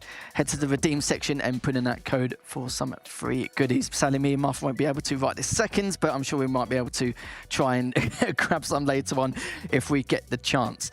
And yeah, I think you're absolutely right with what you were saying about how Dark Hyper needs to perform. It's another situation where, as a player, you want it to be as clean as possible, but as a spectator, you want to see some dirty antics coming out, which we may see depending on how Dark Hyper is feeling, what mood he's in, and how he's positioned at the start, and what accolades he can bring to the table here. But I'm sure he's having a few thoughts in terms of the process of how he's going to begin at the very start of this matchup. But this is a great start here for Future Flash. And you know what? We've seen him do it once before, maybe even twice, but this will be absolutely at his peak and pinnacle. And imagine if he takes this series 3-0. That means he's gone the entire competition at a global final, not just a region, not just a platform base, but an entire global final without dropping a single track, which is an accolade which he'll be very proud of and will definitely add to his collection. Yeah, you talk about esports greats, you can talk about Simple for Counter-Strike, you can talk about other players for like Dota 2 and other games, and with Asphalt Legends Unite, that first name that comes to mind is Future Flash with just the amount of domination. And right at the very beginning here into our next track, Dark Hyper doing like I thought he would. He's immediately shoving Future Flash into that other section, but Future Flash right on top trying to go for the knockdown again. He's overtaking up onto the corner there, going into this chicane. Future Flash doing a great job of catching up and overtaking Dark Hyper in that first section of our first lap. No fear, no care at all at this final hurdle here. It's Global Finals Snapdragon Pro Series Asphalt 9 Unite, and Future Flash still maintaining that lead, using that 360, and is going to get the canister in order to shockwave as he goes towards his next jump. But Dark Hyper had to go for the perfect nitro. He's actually decided to actually go onto the left-hand side, which I'm sure was a mistake. And as he goes around this next bend, we've still got a while to go. One of the longer portions of this track. And now you can see here Future Flash continuing on with that previous jump with the shockwave into the perfect nitro, using the brake nitro to now drift across to use the shockwave into it. And my goodness, look at the difference, about 2 seconds now. And not only does Future Flash want to win this series, he wants to win it 3-0 in a clean sweep, which just is unheard of. A clean sweep best of 5 grand finals will be incredible, but Dark Hyper doing an absolutely incredible job pulling up that barrel roll onto the side of the ramp. That's not something you can get out of every day without a wreck or something like that. So Future Flash, although playing a bit cautiously, has managed to open this door a little bit to Dark Hyper, give him an opportunity to catch up, because we've seen Future Flash, as soon as he takes that lead, and as he did in that first lap, he played really way more cautiously than normal. So as a result, Dark Hyper sort of started to catch up, but we can see Future Flash taking these lines incredibly well, not opting to go for the other route there to get more airtime. And Dark Hyper wrecks. I think he was trying to do the same thing he did last time, where he went on that left route to go and catapult himself up into the air to get that speed, but unfortunately it didn't quite work out this time, and Future Flash secures another win in a row. He hasn't dropped a single track yet. And remember, this is not a global final, it's not an EU region base, it's not platform based. Completely cross-platform in a global setting, and he's still able to dominate the scene. And you said it before, he's even mentioned it himself on stage where he's itched his name in victory, and you can see that he's saying just one more to go, and then he'll be able to secure himself this victory of a lion's share of $10,000 and the first ever Asphalt Legends Unite champion. And it's definitely something he wants to add to the books. But my goodness, yeah, everything you've said so far has been down to a T. He's been playing very aggressively, fearless, very well refined.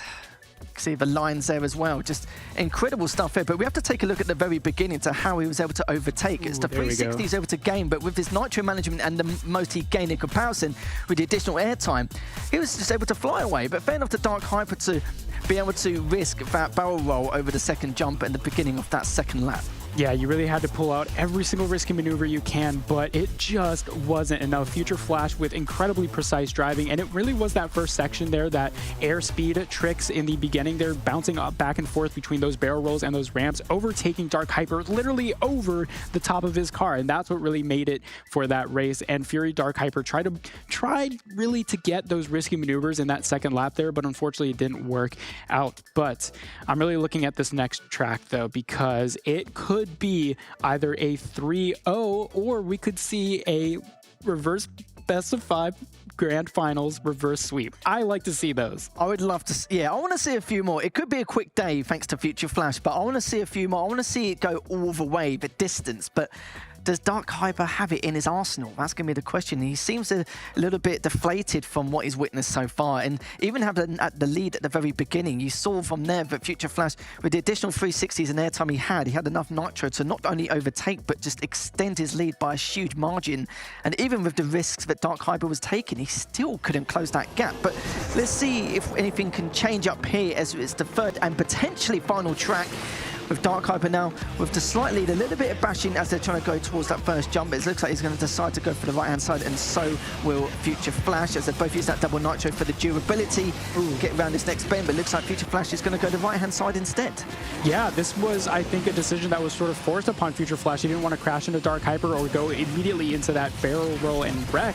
But as we can see, he's jumping back and forth onto the cave section there, just like previously. Didn't wreck, thankfully, but Dark Hyper has continued to extend this lead, doing a great job. But we've seen this mirrored before in those past couple of tracks where Dark Hyper takes that early lead, but unfortunately isn't able to keep it. Future Flash going onto the bottom corner there, trying to go through that inside line is Dark Hyper, bringing it back and forth, trying to get the nitro from those near misses.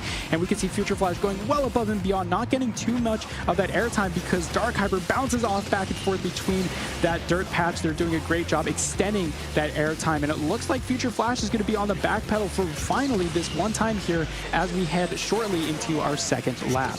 Dark Hyper needs to be careful a little bit. I've noticed that his refinements are lacking slightly in comparison. His lines haven't been as clean as they were before, but still able to have a second lead on Future Flash. But for Future Flash, it's going to be a little bit different now. Obviously, he was forced upon, as you mentioned earlier, to take that right route, but not this time. And it looks like finally a crash comes out from Future Flash, and he had to take that left route. If he didn't take it, then he would have just been falling behind once again, and it was a risk he had to take. And even though he did wreck himself, and it was self-inflicted, of course, there is no round about it. He couldn't take that right route again. All right, Dark Hyper, this is your opportunity. You're getting one track off of Future Flash. Nobody has been able to do that for this entire tournament. So this has to be the moment where Dark Hyper seizes the opportunity and tries and maybe plays a different play style for these next couple of tracks. I mean, assuming nothing disastrous goes on right here between this and the finish line. But we are extending here in our best of 5 grand finals. Dark Hyper doing an amazing job of clean racing, incredible blocks there, trying to get Future Flash off the road, and he did it successfully. He will cross the finish line, making it 2-1. Future Flash not able to get the perfect best of 5 or perfect tournament here. Yeah, Dark Hyper forcing his opponent onto the right-hand side. We also forced Future Flash to take a few risks he needed to require, but for Future Flash to make a self-inflicted moments there at the beginning of the second track. It's not something you normally see every day here, Marv, but, you know, it is what it is. But he's happy, he's cool, calm and collected. He's still up by 1 track. It's when it gets to track number 5 where the pressure's going to be on, and he's going to be second-guessing himself, thinking, like, what on earth do I do now? But I don't really see Future Flash as that kind of player. He's not the sort of person where he'll be worried about the pressure of it leading to the final final track on a match or anything like that. He's been in this situation way too many times, but these things do happen, even to the best of you, as that was a great example there. But you can see he's just laughing off. He knows it is what it is. We'll let Dark Hyper have that one.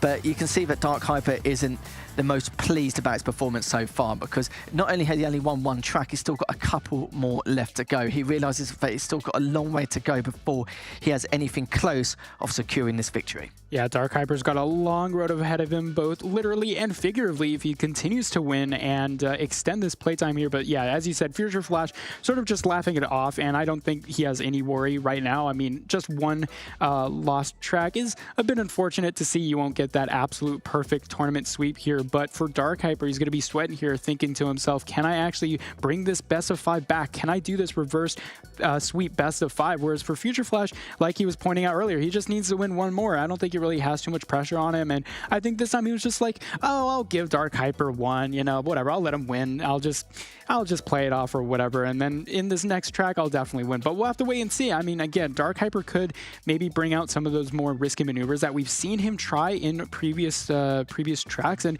look, sometimes it made him wreck, sometimes it brought out the victory here, but potentially, again, the final race here in our best of 5 using the beautiful Apollo Evo Fury, Dark Hyper versus Future Flash for the title, for the championship, and they're bashing one against each other, knocking on wood each other. They're going back and forth. Future Flash taking the inside line and that victory as well, or that early lead here going into the Canyon launch section. Dark Hyper on the back pedal, not doing quite a whole lot in order to keep up. It looks like Future Flash just had so many more opportunities to use Shockwave to get up to the top speed in air. Yeah, you can see Shockwave stops and Shockwave again to make sure he can maintain it enough for that second jump, and use that double nitro earlier one for the durability to be able to get around that previous corner as well. As Dark Hyper with the perfect nitro now with the single, using the double now just to try and at least keep a hold of his lead. Tried to ride the rails a tiny bit there, but was not successful. But he realizes that he's still in closing position here, but a few risks, as you mentioned, will need to come to fruition at some stage. This track does have the full package, so he does have time and he does have ways and means in order to close this on Future Flash. Yeah, for whatever reason, we've seen Dark Hyper have a lack of nitro here in this first lap, and it really felt like Future Flash was really doing a good job maintaining that perfect nitro and the shockwaves. They're going to rail grind this first section here, but Future Flash wrecks. I think he went above the barrier and actually crashed into the wall. That's going to extend Dark Hyper's lead, and I think this best of 5 is going to be extended yet again. We could see either a reverse sweep here, Dark Hyper doing everything in his power to make sure that he won't wreck now, because he has the opportunity to try and crawl back with this best of 5. He's trying to cling on to dear life. Again, another moment where in this tournament it was just a simple clip, which is not something we ever see, which is just unheard of. But Future Flash, yeah, he's going to be trailing behind pretty far. He'll need to have Dark Hyper to create some or perform some horrendous accident here along the way, but I don't think it's going to happen, especially on this type of track. But yeah, my goodness, we were talking about the perfect tournament, and now is it his tournament to achieve? This is going to be the next question. Is Dark Hyper now hasn't really got too far left to go, just a few bends now before he closes to the finish line. But Dark Hyper is now going to be thinking to himself, I can do this. I can actually take the entirety of this tournament. Or is it going to be just false hope given by Future Flash and he'll take it? We'll have to see. But there we have it though. Dark Hyper going to tie things up 2 apiece. And sadly for Future Flash, it has been self-inflicted both times. So we just need one perfect race coming from him in order to take the entire tournament. And you can see Dark Hyper now getting a little bit more hyped up and a bit more, not as demoralized, as deflated as he once was, but now realizes that actually this could be his to take in the reverse sweep.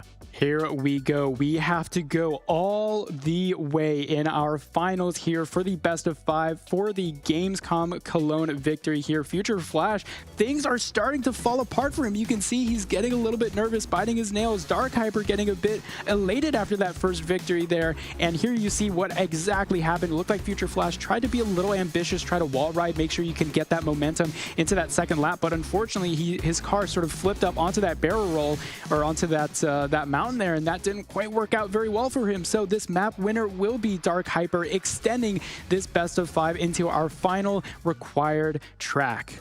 What a way to kick off this global final here for the first Asphalt 9 Legends Unite event. The fact that It's going the distance all the way. I did say earlier, I want to see a few more tracks, but I didn't expect it to actually come to fruition, which is actually a little bit of a shock to the system for me, for us especially, I'm sure for the viewers at home, as we're going to kick things off in this final track of this grand final, as we start off from Future Flash's perspective already with a nice lead, and we'll see, and hopefully no more self-inflictions compared to what we witnessed in tracks 3 and 4. Yeah, Cairo is going to be a really interesting one as well. This is one of the more technical tracks. I mean, especially with 1,000 minarets, you see a ton of barrel rolls in that first section, as we saw Future Flash jumping back and forth between those ramps. Now, it's really great for you to get that airtime in the beginning there, but you can very easily slip and mess up and then possibly fall on your back like a turtle, like we've seen earlier. I think Jägermeister tried to take a barrel roll previously. So in this first section here of 1,000 minarets, you have to be really, really careful with how you take those barrel rolls, because either you can launch yourself into an incredible start or you can fall right on your back. Surely will indeed, as there was a technical issue, which I think from the side of Dark Hyper, but he wants to make sure everything's perfect and ready for him to go into this final track. And if you're just joining us, this is the grand final. It is a best of 5 between Future Flash and Fury's Dark Hyper, and it's currently 2 apiece. Track number 5, but I think we might be throwing it to Mr. Chambers on the stage before we head into it. Who you guys are supporting? Let's hear it. Maybe we start on my side. Who wants to see Dark Hyper win? Give it up for Dark Hyper! All right. My guy, who wants to see Future Flash? One more time. One more time. It sounded pretty equal, so we have to decide this right now. Let's give it up for Dark Hyper! All right, and one more time before this deciding map. How about Future Flash? I'd say without further ado, let's get this show on the road. Here is the grand final, the very, very last race. Have fun! Thank you very much, Max. And Ian Chambers, the Lancet, getting the crowd hyped up and ready for this final track. And for these two, it's a very stressful situation, just waiting for the moment to get back on and ready. And you can see with Dark Hyper, I think there was an issue, but it seems to be corrected.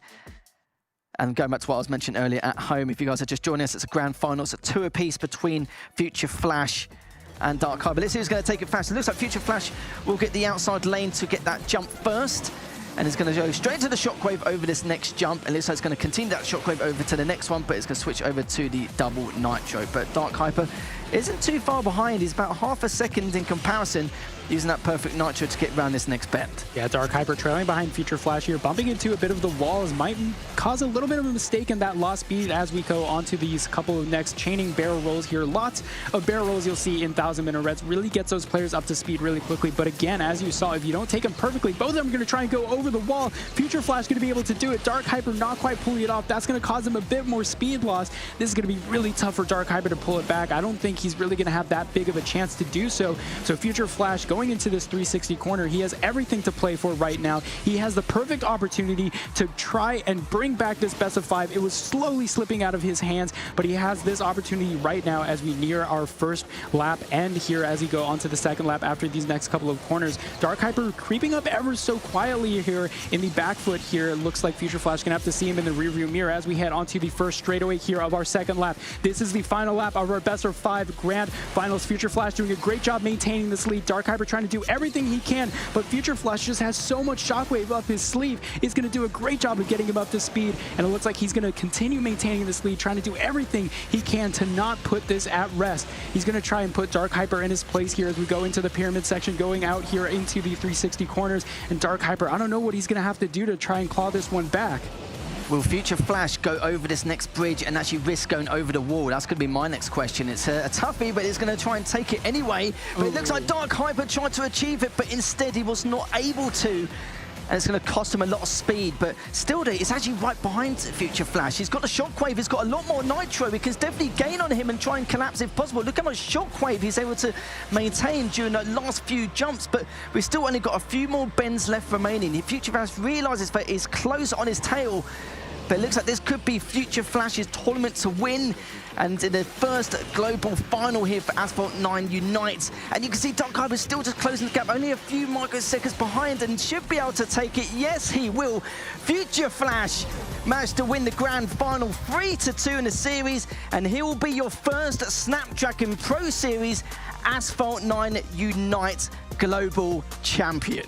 What a race. What an incredible series. We saw Dark Hyper doing everything in his power to pull back that best of 5, and we did finally see it. Usually you expect with Future Flash that quick 3-0 we've seen many times before, but this time around it wasn't meant to be for Dark Hyper, unfortunately. But for Future Flash, the journey continues, and he's going to add yet another trophy to his incredibly long list of victories here for Asphalt. It was so good, to be honest. Like, Future Flash just played incredibly all the way through. I'm kind of sad that we didn't get to see the reverse sweep, though, I will say. Like, it generally got to do an upset, please. Someone just do an upset, because it's just gone the way it's meant to have gone all tournament long. I would have loved to see an upset, but I don't think there's a person more deserving than Future Flash. Yeah, it's very hard not to. This is why he was one of the heavy favorites as well. I feel like with Future Flash, he was a little bit slow going to the second portion of that second lap, more due to the fact that Dark Hyper maintained that shockwave so well the last 3 or 4 jumps for at least about 15-20 seconds. And I kind of feel like if Dark Hyper got across that wall on the second lap, we could be seeing a different champion. Absolutely. And look, massive respects and commiserations to Dark Hyper there. But we're going to go over this bracket here in a second to see how this whole tournament played out. And as you would expect, Future Flash dominating that upper bracket. And we had a little bit of a demolition derby in that bottom with a bunch of 2-1 victories here. And as you can see, for that third place decider, Jägermeister managed to bring the win home against Pickle. Unfortunately, that NA's last hope didn't do quite so well. I think top four is pretty solid, but yeah, it's okay. You know, listen, it's not quite Europe, but maybe North America will get there next time off. I mean, you know, Pickle did do extremely well nonetheless. Like the races that he was in, always so close, managed to edge a few there as well. But at the end of the day, you know, Future Flash, hugely deserving champion for this. And you know, through the interviews, I just absolutely loved how humble he was. Like he was like trying not to insult people all the way through, and you know, his celebration just shows how passionate he is about the game as well. Yeah, I think Future Flash well deserving. He's got another accolade added to his championship victories. But we've got an interview with Future Flash and the rest of the team to see how things went. What an absolute nail-biter of a finish. But not only that, also behind the scenes, you just played your match against Pickle. You also won. This is why you're here. Also a nail-biter. You went 2-1 as well. But I would say, before we do anything, let's medal you guys up really quickly. You have deserved it. We gotta start from outside to inside. I know how hard you fought to get here. Let me do the honors here. Second place. You want to do it together, Ian? Just Dark Hyper, I've just got to say, tough final there. I think you did yourself really proud going all the way. How happy are you with a silver medal? I'm quite happy. Also, I want to gold, but the last map, it was too lucky, mainly on the starting position. So it is what it is. Second place is a bad. Congrats to Flash. Flash, you did it. You said to me just behind the scenes before you came out here for the grand final that this win was your destiny. Is that how you feel? It is, and it will always be my destiny to win. I will always try my best to put my legacy and my name up there. I'm really happy about my performance. I messed up 2 races, actually, for no reason. But I'm really happy with the outcome anyway. The races were very close, and as it should be. And this is an unbelievable moment for me, once again. How sick are these medals, by the way? Incredibly. They're also really heavy. Ian, I heard you got something behind the stage that you want to get for us. While you do that, I need you guys to step it up. But while we do that, give it up one more time for your third, second, and obviously first place of the Asphalt Legends Unite World Finals!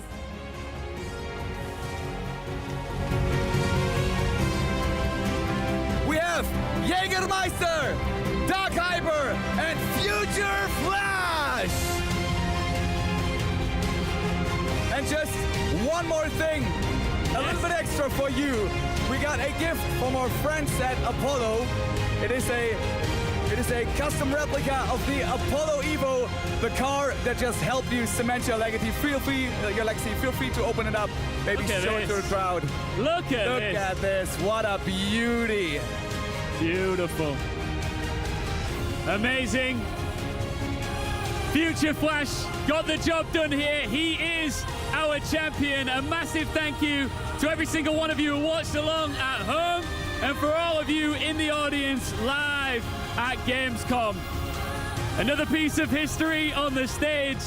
It's been epic. Congratulations to you guys and to all of the players that competed. Round of applause here from our audience for all of the players. And we will see you next time. Thank you very much.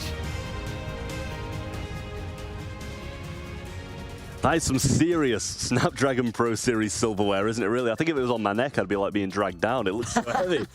But the top three, hugely deserving of this accolade, and Future Flash especially, but second and third as well. What a performance throughout today. It certainly was. I thought that was going to be the keys to the car. I was like, my goodness, we're going to have to de-rust and start competing again if that's going to be it. But yeah, I think with the podium finishes, it was what we expected in terms of the favourites, in terms of like who's going to perform where, how, and why. I think from what we saw a lot of 2-1s. We didn't see too many clean sweeps. We saw some great racing overall, some clean lines, refinements, the full package, and some destruction, some of it being self-inflicted. But I think apart from that, overall, a great way to start off Asphalt 9 Unite esports scene. Yeah, you think you and me, if we team up, we could take down Future Flash? You think we could have a chance? I don't know about that. Maybe it's a bit old now, but... Oh, man, I was hoping. Remember, I'm getting on a bit now, so... Reaction time's starting to... A nice downtrend going. Yeah, that's not for me now, not for me.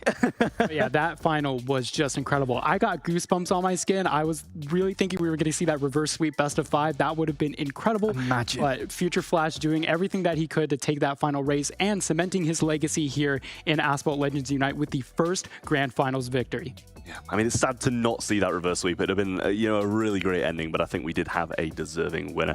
That is going to be it from Asphalt Legends Unite here on the Snapdragon Pro Series. I'd like to give a massive thank you to our sponsors in DHL, Monster, and obviously Snapdragon Elite Gaming. A huge thank you to Gameloft for making the game that we all have absolutely loved to watch, and a big thank you to EFG in the background and all the production team for allowing us to put this on, and obviously a huge thank you to the Gamescom Arena as well for allowing us to have that absolutely incredible stage. To all the viewers, thank you very much for stopping by.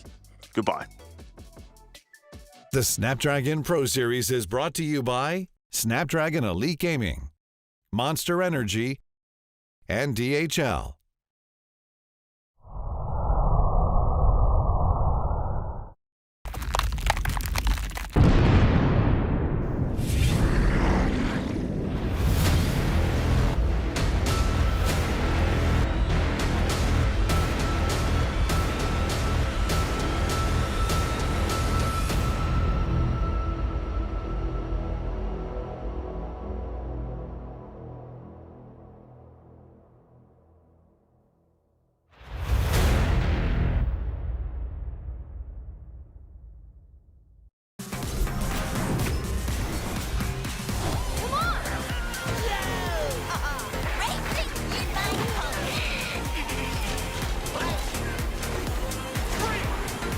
Excuse me. Perfect.